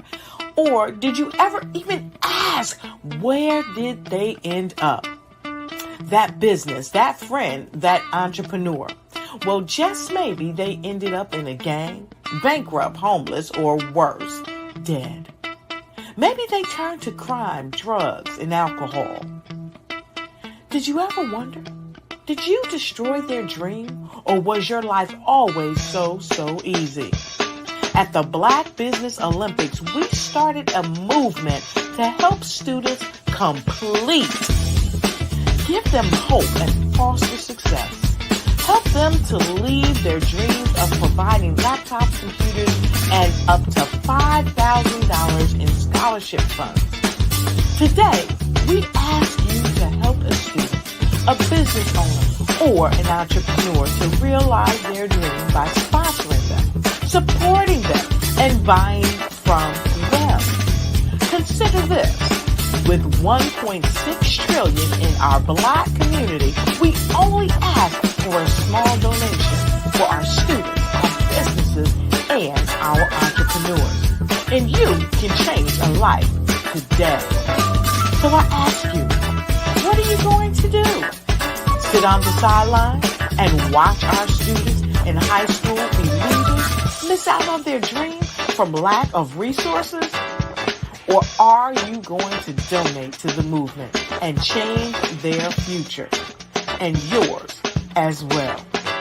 Give us a call today at 919-308-9090. Change their life by investing with action to the Black Business Olympic Fund. The Black Business Olympics, one of the largest business showcases of Black business in the history of the world.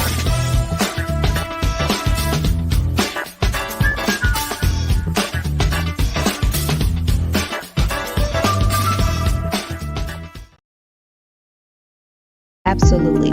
So our coaching program help people that have the lack of time, that lack strategies.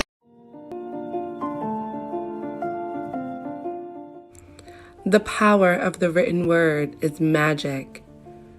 Like fire from the midday sun, like thriving roots from a young tender oak, like ocean waves reaching for the sky, like Black voices stretched across a space of regality and purpose, like yesterday's tears and fight becoming today's victory.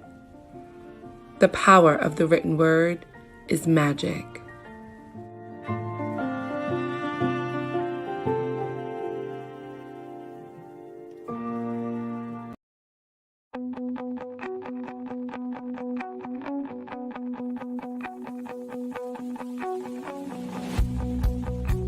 I am Black business. From the moment I wake until the time I sleep. Yes, I am Black business. I am Black business.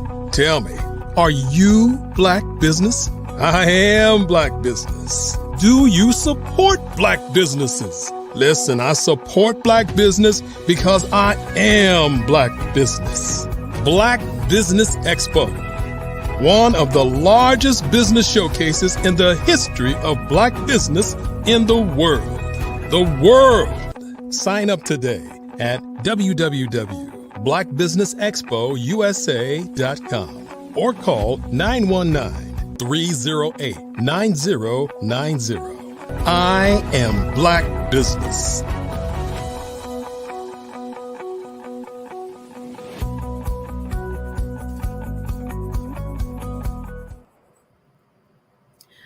Good afternoon. Good afternoon, business owners, entrepreneurs, thought leaders, corporations. Welcome to the Black Business Network. My name is Eartha Watts Hicks. I am the CEO of Eartha Tone Enterprises and Eartha Tone Books. I'm a member of the Harlem Writers Guild, executive editor at Harlem World Magazine, and I'm a PR writer and affiliate for blackpr.com. I'm also your moderator for this afternoon on the Black Business Network's Black Literary Olympics. Now, the Black Business Network is a 24-hour business network showcasing Black businesses, business owners, entrepreneurs, and thought leaders worldwide. We have speakers from North Carolina, London, Singapore, Africa, Japan, and cities all over the United States. The Black Business Network is a global community sharing its business knowledge to empower, inspire, and educate businesses about business. Now, our next speaker is Ms. Kathy Wright Lewis. Kathy Wright Lewis is a veteran educator, and she's a veteran educator with 35 years of experience teaching high school English. A Brooklyn speculative fiction author, Kathy Wright Lewis penned and published Maria's Seed, Why Hope Lives Beyond Project Walls, Passion's Pride, Returning to the Dawning, Mama Relly and Mama Relly's Lessons, a children's book series, and a host of poetry anthologies and short stories. Her allegorical, futuristic works both uncover the history of African Americans in New York City, honors the African ancestors who built the city, and revolutionaries who fought for equality amid centuries of disenfranchisement and massacres. I welcome and present to you Ms. Kathy Wright Lewis. Well, hello. Hi, good afternoon, my dear Eartha.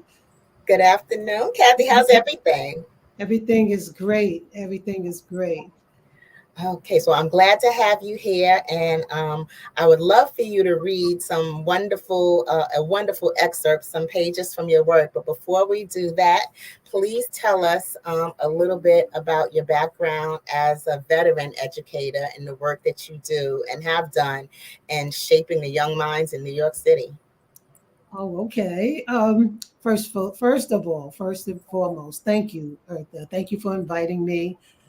It's always wonderful to be in your presence, and every opportunity is a great one because you never know who's listening. I taught in Brooklyn. I still teach. I'm never going to stop teaching, but I taught my mother and Frank Mickens, the infamous, not infamous, but in a bad way, but the very well-known Mr. Mickens. He was the principal, well known for being the principal of Boys and Girls High School, who turned everything around back in the 80s. Well, I was on his team. And before he even got to Boys and Girls, at first I didn't want to teach, but my mother said that I had to. So I went and got my license, and I started, and I fell in love with the kids. I saw myself and my little friends when we were younger. So I knew they had my heart. I automatically noticed fortunately how poor their skills were, and made it a lifelong journey to enforce literacy in our community, and that's at the core of almost everything that I do. But I taught at 324 Boys and Girls. I helped start Benjamin Banneker Academy and Bedford Academy. Those are all like homeschools to me. And I taught at Medgar Evers College also. Wow, and at Medgar Evers College, what class did you teach? Writing for freshmen. I taught also English for interim teachers, so students who are going to become teachers. I've taught a few different types of writing classes. Yeah. Gotcha. Now, I'm going to say two things. Boys and Girls High School used to host the,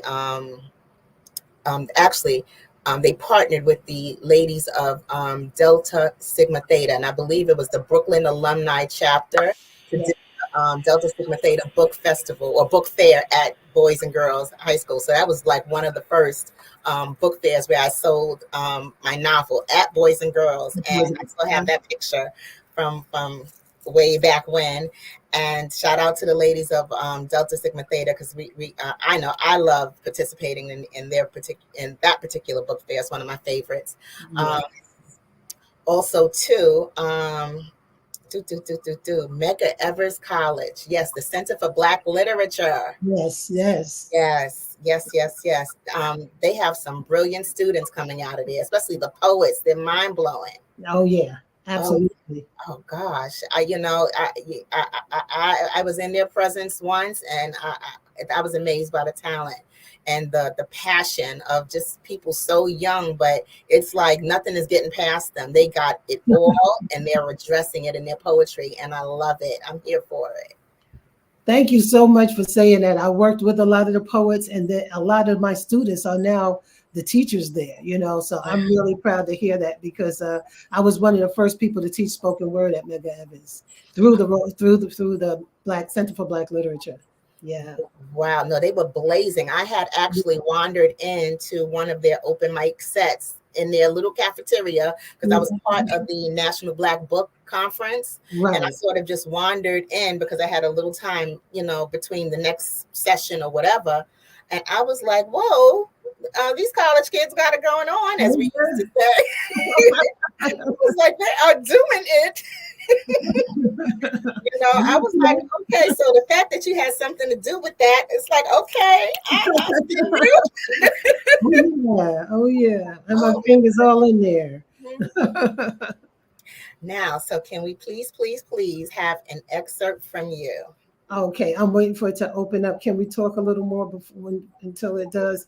Can I tell you a little bit about my writing workshop? Sure. So after teaching, and I just didn't want to stop, I guess. I'm so devoted to my childhood community of Brownsville, which most people frown on. They feel like it's just a place of criminals and that type of thing. But I know a different Brownsville, and I know how much creativity and culture came out of Brownsville, and what raised me and who raised me. So I came back, and I went to the Brownsville Heritage House and asked if I could teach a writing workshop for free there. That's how we started. And I actually kind of left Medgar Evers to go do Power in the Pen, conduct Power in the Pen. So every Saturday between 11 and 2, from 11 to 2 p.m., we are at Brownsville Heritage House. All you hear is beautiful poetry, excerpts from novels and memoirs, and people are receiving, and it's my way of teaching, people to pass the literacy on in their families. Because I noticed, as teaching in the daytime, I would teach the students, right, at the high school, and then at nighttime, I was teaching at Medgar Evers. And I noticed when kids graduate, they did really well, and they went on with their lives. But when the parents knew, right, when we have the parents informed, and the parents are learning, then the parents go home and they make sure everybody can read. So that's my mission, is to spread the literacy in the homes. Okay, I just want to get that in there. So I can start now. Mm-hmm. All right. So this is from Mariah Seed, Special Classes. My first novel, written 20 years ago. This is the 20th anniversary, July 1980. Passion jumped out of her bed. She stormed down the narrow apartment hallway towards the front door and closed one eye to see through the peephole. Mecca, she hollered for her 22-year-old college grad who had recently returned home. Coming, Ma, her daughter stirred, still half asleep. She had heard a ruckus and hoped it was coming from next door. Damn, Mecca mumbled when she looked at her clock. Then she got excited. Who is it? Hurry, your best friend is here. She needs some help. Passion's tone swiftly changed from annoyed to concerned as she rushed the young lady into the apartment. Orset, girl, what are you doing here? Mecca was trying to get her arm into the right sleeve of her bathrobe. Orset started talking fast. My dad put me out. I'm so sorry to wake you. She began to cry through her apology. He hates my boyfriend and forbids me to see him. She paused, feeling guilty about the confession she was about to make. But we went out last night. Anyway, when I got home, my clothes were in the street, and he said not to come back. She sobbed from inside the doorway with one foot still holding door slightly ajar. I really don't want to be any trouble, but I don't know where else to go. Orset dropped her head in shame. Oh, please, Ma, can she stay? Just a little while until we figure out her next move, Mecca pleaded, then ran over to Passion and threw her arms around her mother's neck. She kissed Passion all over her face, grabbed hold of Orset's hand, and used her puppy dog eyes that worked when she was a child. Girl, if you don't stop with all of that, you know how many people have slept on that couch because of one emergency or another. One more won't matter. Passion hugged the young girl woman tight but quick, then extended her arm and gestured for Orset to move towards the living room. Curious, Passion peered down the hallway before she closed and locked the door. Thanks, Mama. You're the bomb. Mercy's smile left the imprint of a giant grin on Passion's heart, and Orset's long, sad face had earned Passion's pity. She really was on the brink of hysteria. Her father's words rang in her ears. No daughter of mine is taken up with no thug. Get out of my house and don't ever come back. Don't ever come back. She rubbed her belly, but I'm pregnant, Daddy, she had wanted to say. Frightened by the fury she had never seen in his face before, Orset had fled her childhood home in the middle of the night for the first time in her life. Her boyfriend had met her at the phone booth a block away, 10 minutes after her frantic call. You okay, baby? He asked after she slid into the front seat of his new Benz. In the next breath, his tone changed and his face turned cold. Where you want me to drop you off? He asked like a careless cab driver. Her heart had crumbled in her chest. I can't stay with you? She whispered as the tears she tried to hold back slipped down her face. You know I'm married. Girl, I can't bring you home. He watched her sink. Don't look at me like that, babe. I'm leaving that bitch as soon as I can, and we'll have our own place and our own family. He rubbed her belly and kissed it. In the meantime, see if you could stay with Mecca. You know Passion won't mind. It's like a Holiday Inn over there. The man, 8 years her senior, had a way of staring her down and disabling her common sense.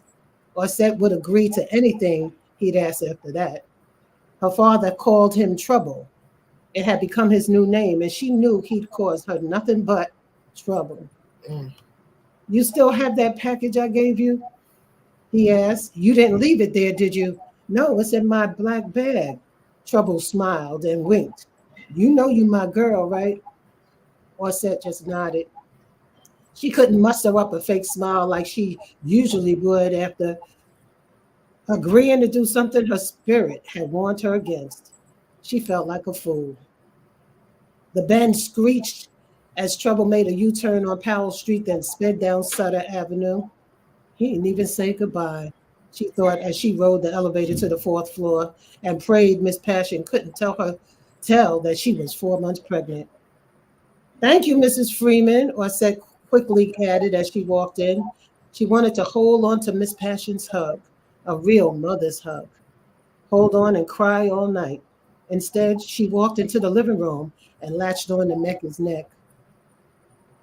It's okay, Orset, she said, and held and patted her best friend's back like she used to when they were teenagers and some boy had left Orset brokenhearted.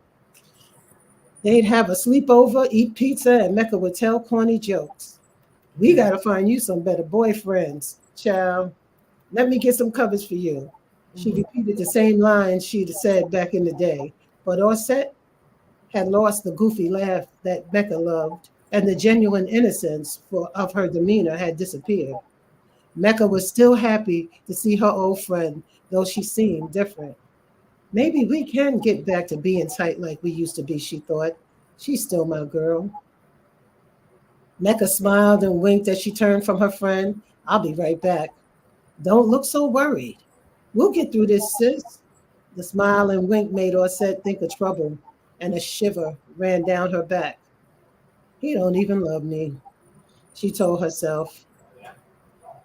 The next night, ruckus resurged at the front door as the ladies prepared to retire. Mecca and Passion walked towards the back of their apartment when, come out of here, Orset loudly echoed in the hallway. It must be her father. You and Orset go ahead in the back, Mecca. I'll handle this, Passion assured her daughter. But when she heard another voice shout, "Come out or we're coming in," Passion yelled, "Mecca, call the cops." It was trouble and his friends. Battering ram in hand, the group of masked men dressed in black from head to toe burst through the metal apartment door. They poured into Passion's home and converged upon the helpless women. Somehow, Mecca survived. Wow.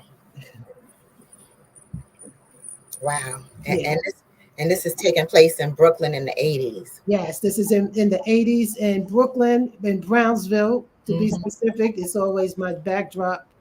And then goes on to show a night, and well, it goes back in time, actually, to 1963, when a police officer kills a black boy, and it erupts, the whole community erupts. And you get to see passion in every sense of the word throughout the night. Yeah. Wow. Yeah. Woof. That's powerful. So I have to ask, and I know the answer, but I have to ask anyway. What led you to center your stories in Brooklyn? Yeah. Because it's my home, and I really don't think people know what happens here, and especially in Brownsville. And that, if you just watch the news, you wouldn't have a clue as to what really happened. And we have such a rich history here that needs to be told. Yeah.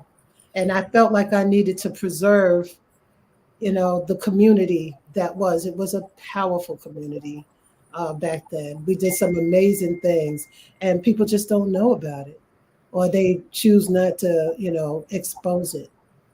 Right. I mean, when you think about Brownsville seems to just have happened. You don't understand that there's a whole history that evolved, that brought it from one place to another. And there are all these details that no one's really sharing. There's a whole narrative there that's not being recorded, that's not being saved. Well, it's being saved now because you're working to do that work. Right. So that's powerful. And it's powerful for the plain, simple fact that the young people who are there now don't understand what's been happening in their own neighborhood, or what the early history of the neighborhood was, what the dynamics of the neighborhood was, how the community came together. So all of that gives a different sense to a place than, just a liquor store and a check cashing place. Right. Right. And there's I want to just remind people that it's an allegory, and it's allegorical because I wanted people, like I said, to see passion in every sense of passion, but passion, the community was so passionate. And we were fighting for justice all the time. So this was my way to honor passion and justice, even though the problem was that passion and justice were both killed, and that's what made our communities begin to self-destruct, and be attacked, and so that's the point I'm making. It may seem like I'm just talking about some characters, but all of their names have powerful meanings. Right, because now that you mention it, and you mention it like that, with the loss of passion and justice, you have a loss of hope. Right. And that's how a place can turn into a hopeless place. Exactly. Yeah. And I'm thinking of it. I'm thinking of my own neighborhood where I grew up in the South Bronx, where in the 70s it was just on that downward spike because of addictions, and people who were struggling, and crime, and the rape, and then the burnt down abandoned buildings, and it was the relics of. It looked like the what I call the bones left behind after a war, the ashes, right? And that's what the Bronx looked like. It was ashes, and it smelled bad. You could smell it in the air, right? But imagine if while living in that place, we understood that there was a rich history. And I'm talking about the Bronx, because I don't know anybody writing about that neighborhood I was in. Right. But imagine if there were books about the protest and the community and the justice seekers and the heroes within that Millbrook projects. I would have had a different sense of pride about where I came from and the community I was a part of. Right. Because none of those things happen by coincidence. The landlords were burning the buildings themselves so that they could get the insurance money and get out. There were riots, sure, and there was some looting and there was some burning, but they didn't burn all of that. Okay, everybody knew the owners were doing that, and then the city left it that way. You're describing Brownsville too, left it that way for years. I remember this. We were just talking about sanitation strikes. They refused to come and pick up our garbage. When people started burning garbage in the streets, it made it look like we were crazy people on the news, but people were burning it because they weren't picking it up. Right. And the metal garbage cans, they were burning it. Mm-hmm. So between the burning of the trash and the metal garbage cans, the incinerators where they were burning the trash from the buildings, then it was and then the garbage was sour. Yes. It was all over everywhere and it was sour. Yeah. Then there were rats and stray dogs. And that was New York of the 70s and 80s. That's right. It sure was. And then to make us real famous, they made us Fort Apache the Bronx. Right. And Escape from New York. Right. Exactly.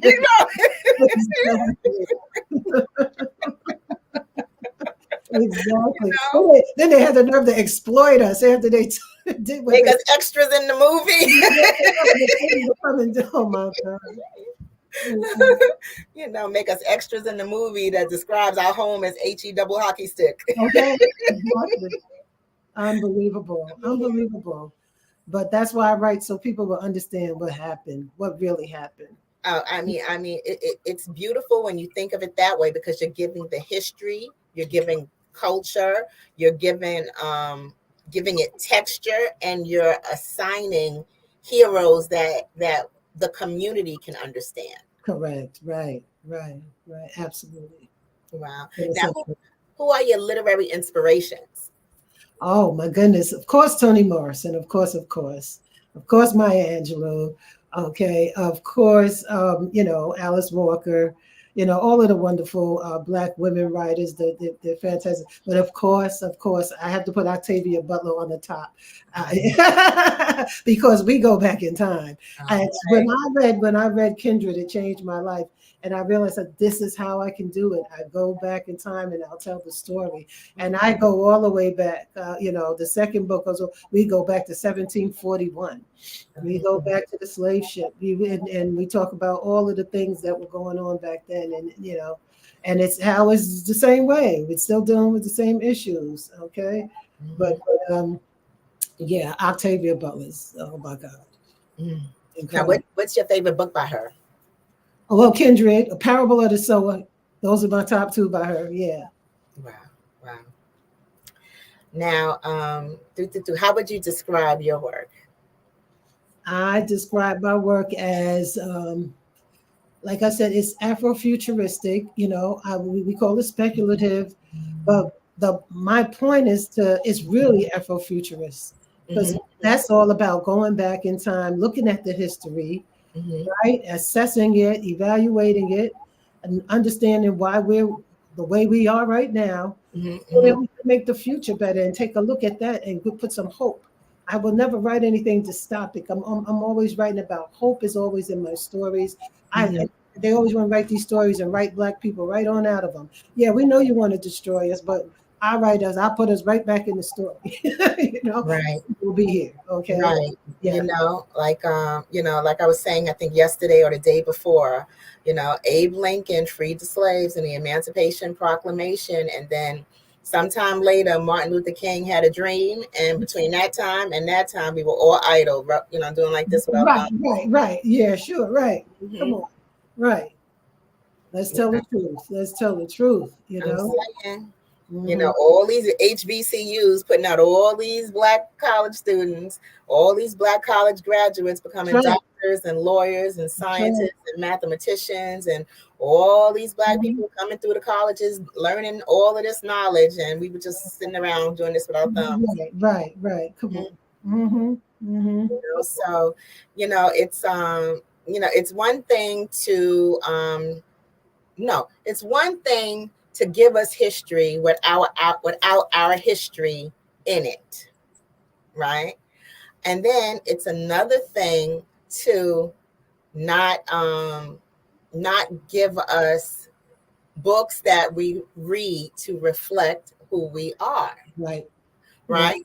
So now that we've evolved or come to a place where it seems to me like more of us are reading, more of us are publishing books, more of us are writing, more of us are passionate about books. Now, all of a sudden, they want to ban books. That's right. That's right.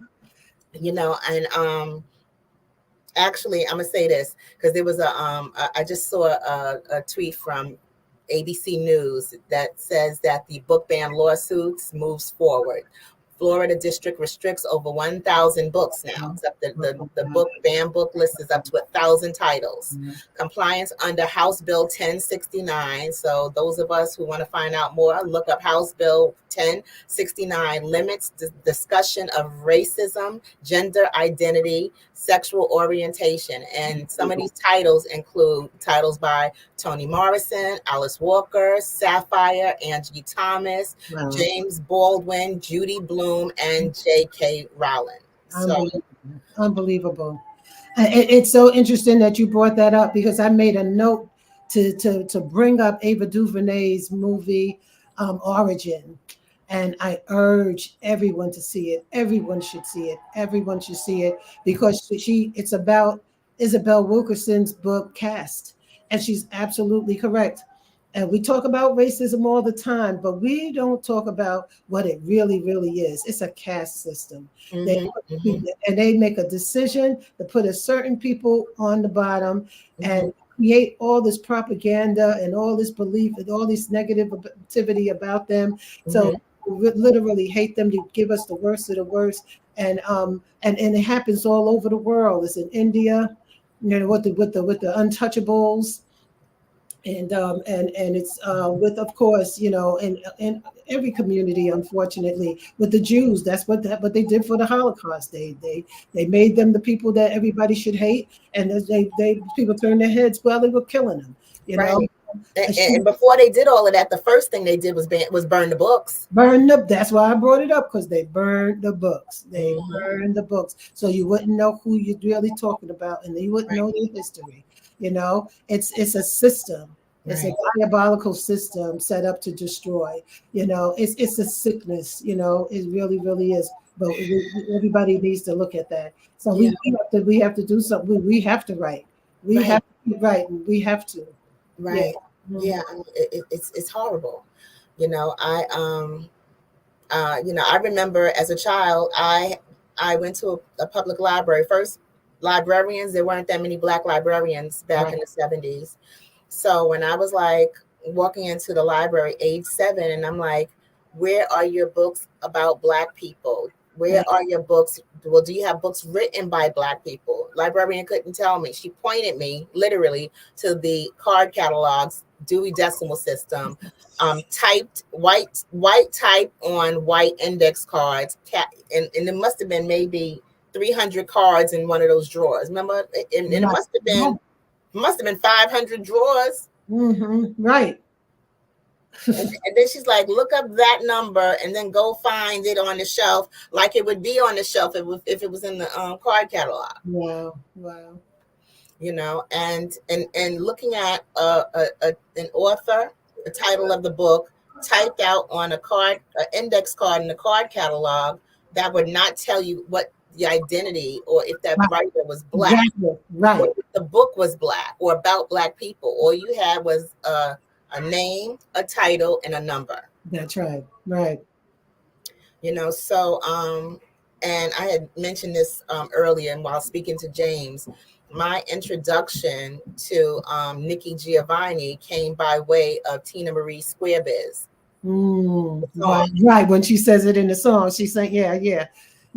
Mm-hmm. That's how I was introduced to Shakespeare, Maya Angelou, and Nikki Giovanni, just to name a few. Now, Nikki Giovanni, when I heard Nikki Giovanni's name, I knew Nikki Giovanni was Black, just by the sound of her name. And Maya Angelou, I later learned was Black when she started making more of a prominent presence through Oprah and the Oprah Winfrey Show and appearing on the Oprah Winfrey Show. But prior to that, it was Incidents in the Life of a Slave Girl, right?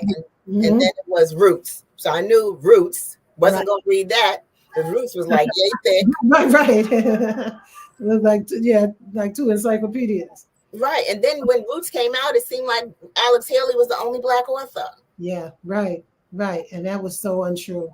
And people really believed that. Even in the 90s, I remember parents saying, well, we don't have any Black authors. I was like, we have plenty of Black authors. I'm a Black author. We have plenty of Black authors. Let me turn you on to a few. But she really believed that there were none. Wow. So it's really important for people to understand. We've written our stories. I'm grateful to YouTube for that. Because we do have a lot of Black, little history and information on YouTube. And now kids are watching it and they're reading from there and they're learning what they want to learn on there, But I'm fortunate that I was raised in Brownsville. That's why I love it so much, because the activists, raised us. Listen, I learned I was a Black nationalist at the age of 10.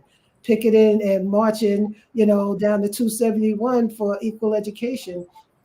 Wow. I was fortunate because I was in Brownsville. That's where Mary Baraka taught. I didn't even know that he was a famous guy. I just thought, he's a real nice guy. We loved his poetry, and he was teaching us poetry and Yusuf Iman, who worked with him. We had all these amazing people who came through for the Black arts movement. And that's how we learned our history in the community, because they wanted to make sure when we got bused out to the white school, when we came home, we found out who we were. Artisans all over the country came together to do that. They came here on purpose to do. I'm grateful eternally for the exposure I received. Wow. It's amazing. Now, what as an English teacher, and I know you only have your class and your classes that you've taught, but if there was one thing you would love for all Black high school students, Black students of color, not just Black, but students of color, students of culture, what one lesson would you feel that they all need to understand about Black culture, Black writing, Black history, and what we do and how we do it? Yeah. I want them all to understand they come from a very proud, amazing history. I think if I want them all to research, and we used to do these projects all the time to research. I would tell them to interview the oldest person in your family, and we work with some who didn't have, but and if you could ask your grandmother about her grandmother and what her grandmother told her, you could get back some years. I wanted them to understand how much everybody went through to get here, to be in New York City, because every story is a triumphant story, whether they were running, whether they were, came into, the Great Migration. They don't even bring it up, in school. And they were brave to come all this way. Some people walked, everybody didn't have cars, how did they get here? So I want them to, because kids think of here and now. They don't think about tomorrow. They don't think about yesterday. They think about right now. So I make them go back and find out what happened before. I guess that's why I write what I write too, because they so much, sometimes right in their own families, they don't tell them who they are. So I would hear the girls calling each other names, and I'm like, why are you even saying that? That's ridiculous. So I had them ask their parents, about their history. When they came back, they were so proud of themselves. They were so proud. I remember one girl, they always called her name. She was Puerto Rican. All she ever heard was Puerto Rican. She didn't have a clue about Boricua or Taino and what her roots were. She had no idea. So once she learned that, you could see her standing taller because she had a clue about who she was. She knew who she was, and she was proud of her story. So a lot of times they don't tell the stories because they were harrowing stories, but please tell your stories to your children. Please pass on the stories, because before I could teach them anything, I had to make them know that they needed to be in school. They needed to learn, because a whole lot of our kids are smart. There's nothing wrong with our kids. They just don't feel like it's worth a damn. Like, I'm here to do what? How's this going to help me later on? We need money now. I had the little hustlers would laugh at me. I make more than you do selling, drugs. I'm like, yeah, but I'm not going to go to jail, and you need some more, because even with the money, how are you going to buy a house? How are you going to buy things that you need? You don't even know how to read these, a contract, and you don't even know how to have yourself represented. You don't even know how to speak well enough to be heard. You need this. You need these skills. So the only way I could make sure, and I was very successful as a teacher, but because I let my students talk. I let them talk about themselves. I let them ask me questions, and I made them do presentations about what they wanted in their dreams and anything they want to learn about. But I made them develop their oratory skills so that they could express themselves. Right. And I think students today don't really understand that schools are not here to teach them everything. Right. Schools are only here to give them the skills they need to know to teach themselves what they need to learn for themselves. It's only a starting point. That's right. That's right. That's right. That's right. And parents need to understand that too. All the answers are not in the school.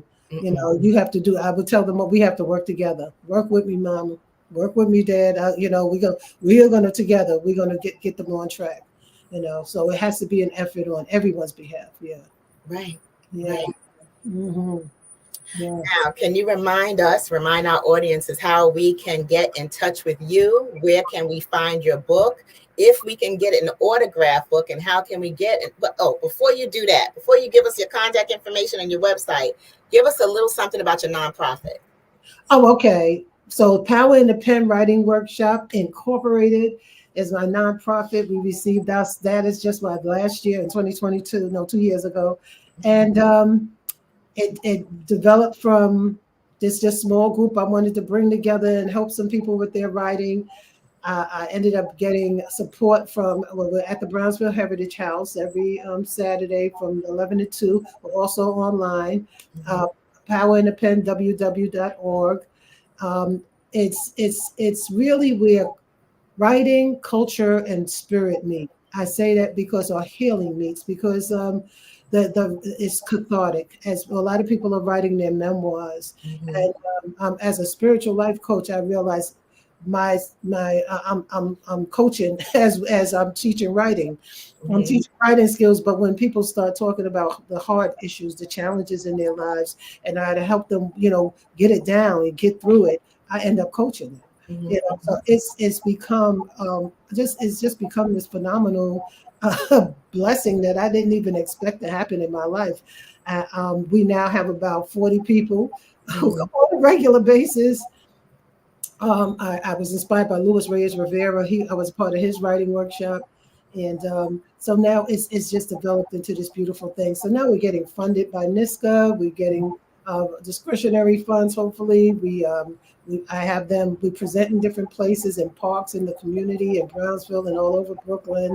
And we're about to start making murals of poetry in places where you never see poetry. So imagine you're in the hospital, in the emergency room, waiting room, and just sitting there worried, and you look up and here's this beautiful, inspiring poem to uplift you. So that's what we're working on that. And we have an anthology we publish every year. And we've published a memoir and a poetry book and a novel. So we're on our way up. So Yeah. I think that's definitely inspiring, Kathy. Thank you. Please let us know where we can purchase your books. Okay. You can purchase them on Power in the Pen, www.org, through the store there. And if you purchase it there, I can sign them. You could also purchase them through kathywrightlewis.com on my website, and those it comes to me, so I'll sign and I'll mail it out personally. And you can also find our work, all of my books on Amazon. If you just put my name in, Kathy Wright Lewis, you'll see all of the books. Okay, and social media? Social media, right? Yeah, Facebook, kathywrightlewis.com, Power in the Pen. Instagram, I'm on as I think I'm on as Nakistana on Instagram, Nakistana. And you can find us in Power in the Pen on Instagram. Absolutely. Okay, and your website is www.kathywrightlewis. Is there a dash in there or no dash? No dash, straight through. Straight through. Okay, well, thank you so much, Kathy. Thank you for joining us, for sharing your passion, for doing what you do for Brooklyn through your writing, for preserving Brooklyn's history, and for just being you. Thank you so much. Oh, thank you. Thank you so much, Eartha. I'm so blessed to have had you in my life. So thank you. Thank you. Genius's comment, and I will see you on the other side. All righty. Okay. Take care. Okay. Wow. Oh, please look up Kathy Wright Lewis. Look up her work.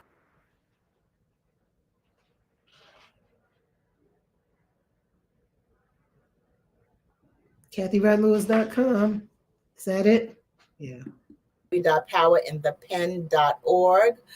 Look up the Power in the Pen, support her work, and more great stuff coming from Kathy Wright Lewis. Now, the Black Business Expo's mission is to raise funds for high school seniors going to college or K through 12 entrepreneurs. This expo is a fundraiser for students. Now, you may go to www.blackbusinessexpousa.com to donate to the scholarship fund, or use the Cash App QR code that's in the corner of the screen there. And you can also enter into the search window $BBXUSA. Our goal is to give laptops and up to $5,000 to 10 students. Students can register online at www.blackbusinessexpousa.com. Every dollar counts. So if you make a donation of $10, $11, $5, any donation, if you make a donation, every dollar counts. And we want to remind you, please donate to the scholarship fund. We want to thank our Black Business Expo USA sponsors for February 2024.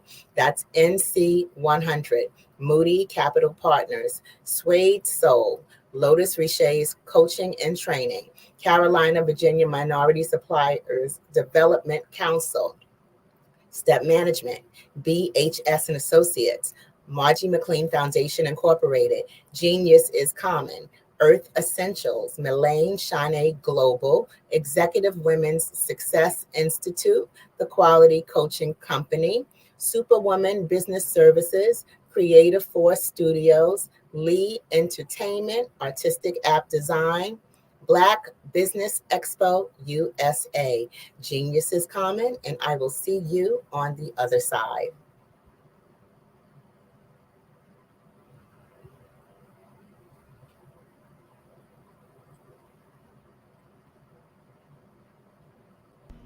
Why do I do what I do?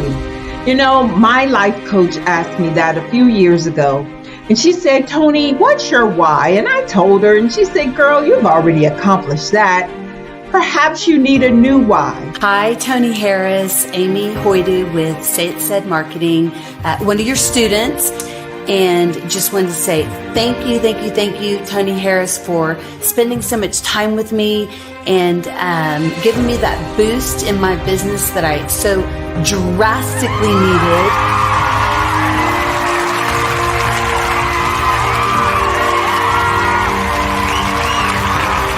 My why is to touch, move, and inspire my clients to take drastic steps to be better than they were before they met me. I'm a resource. I'm a connector. I want to help people build deeper relationships that are beneficial to their life and business. That's what I do best. So, first thing you got to do is show up. And speaking is a way to magnetically attract your ideal client to you. How many of you use social media that way? Absolutely. And this is how you look to the world. Drastic steps are the steps that are needed to be successful. And my business is drastic denotes a mindset. Getting out of your comfort zone. Doing something that you don't necessarily feel comfortable doing, want to do, but you know it's a necessary step to be successful in your business. I get the most satisfaction when I see my connections flourishing into relationships long after I am gone. Hi, my name is Jasmine Augustine with Media Jasmine, and I've joined several networking and referral groups in the area. And Network in Action Northeast Houston with Tony Harris Taylor is one of the best organizations that I've joined. I love that piece of what I do, and it is what fuels my fire.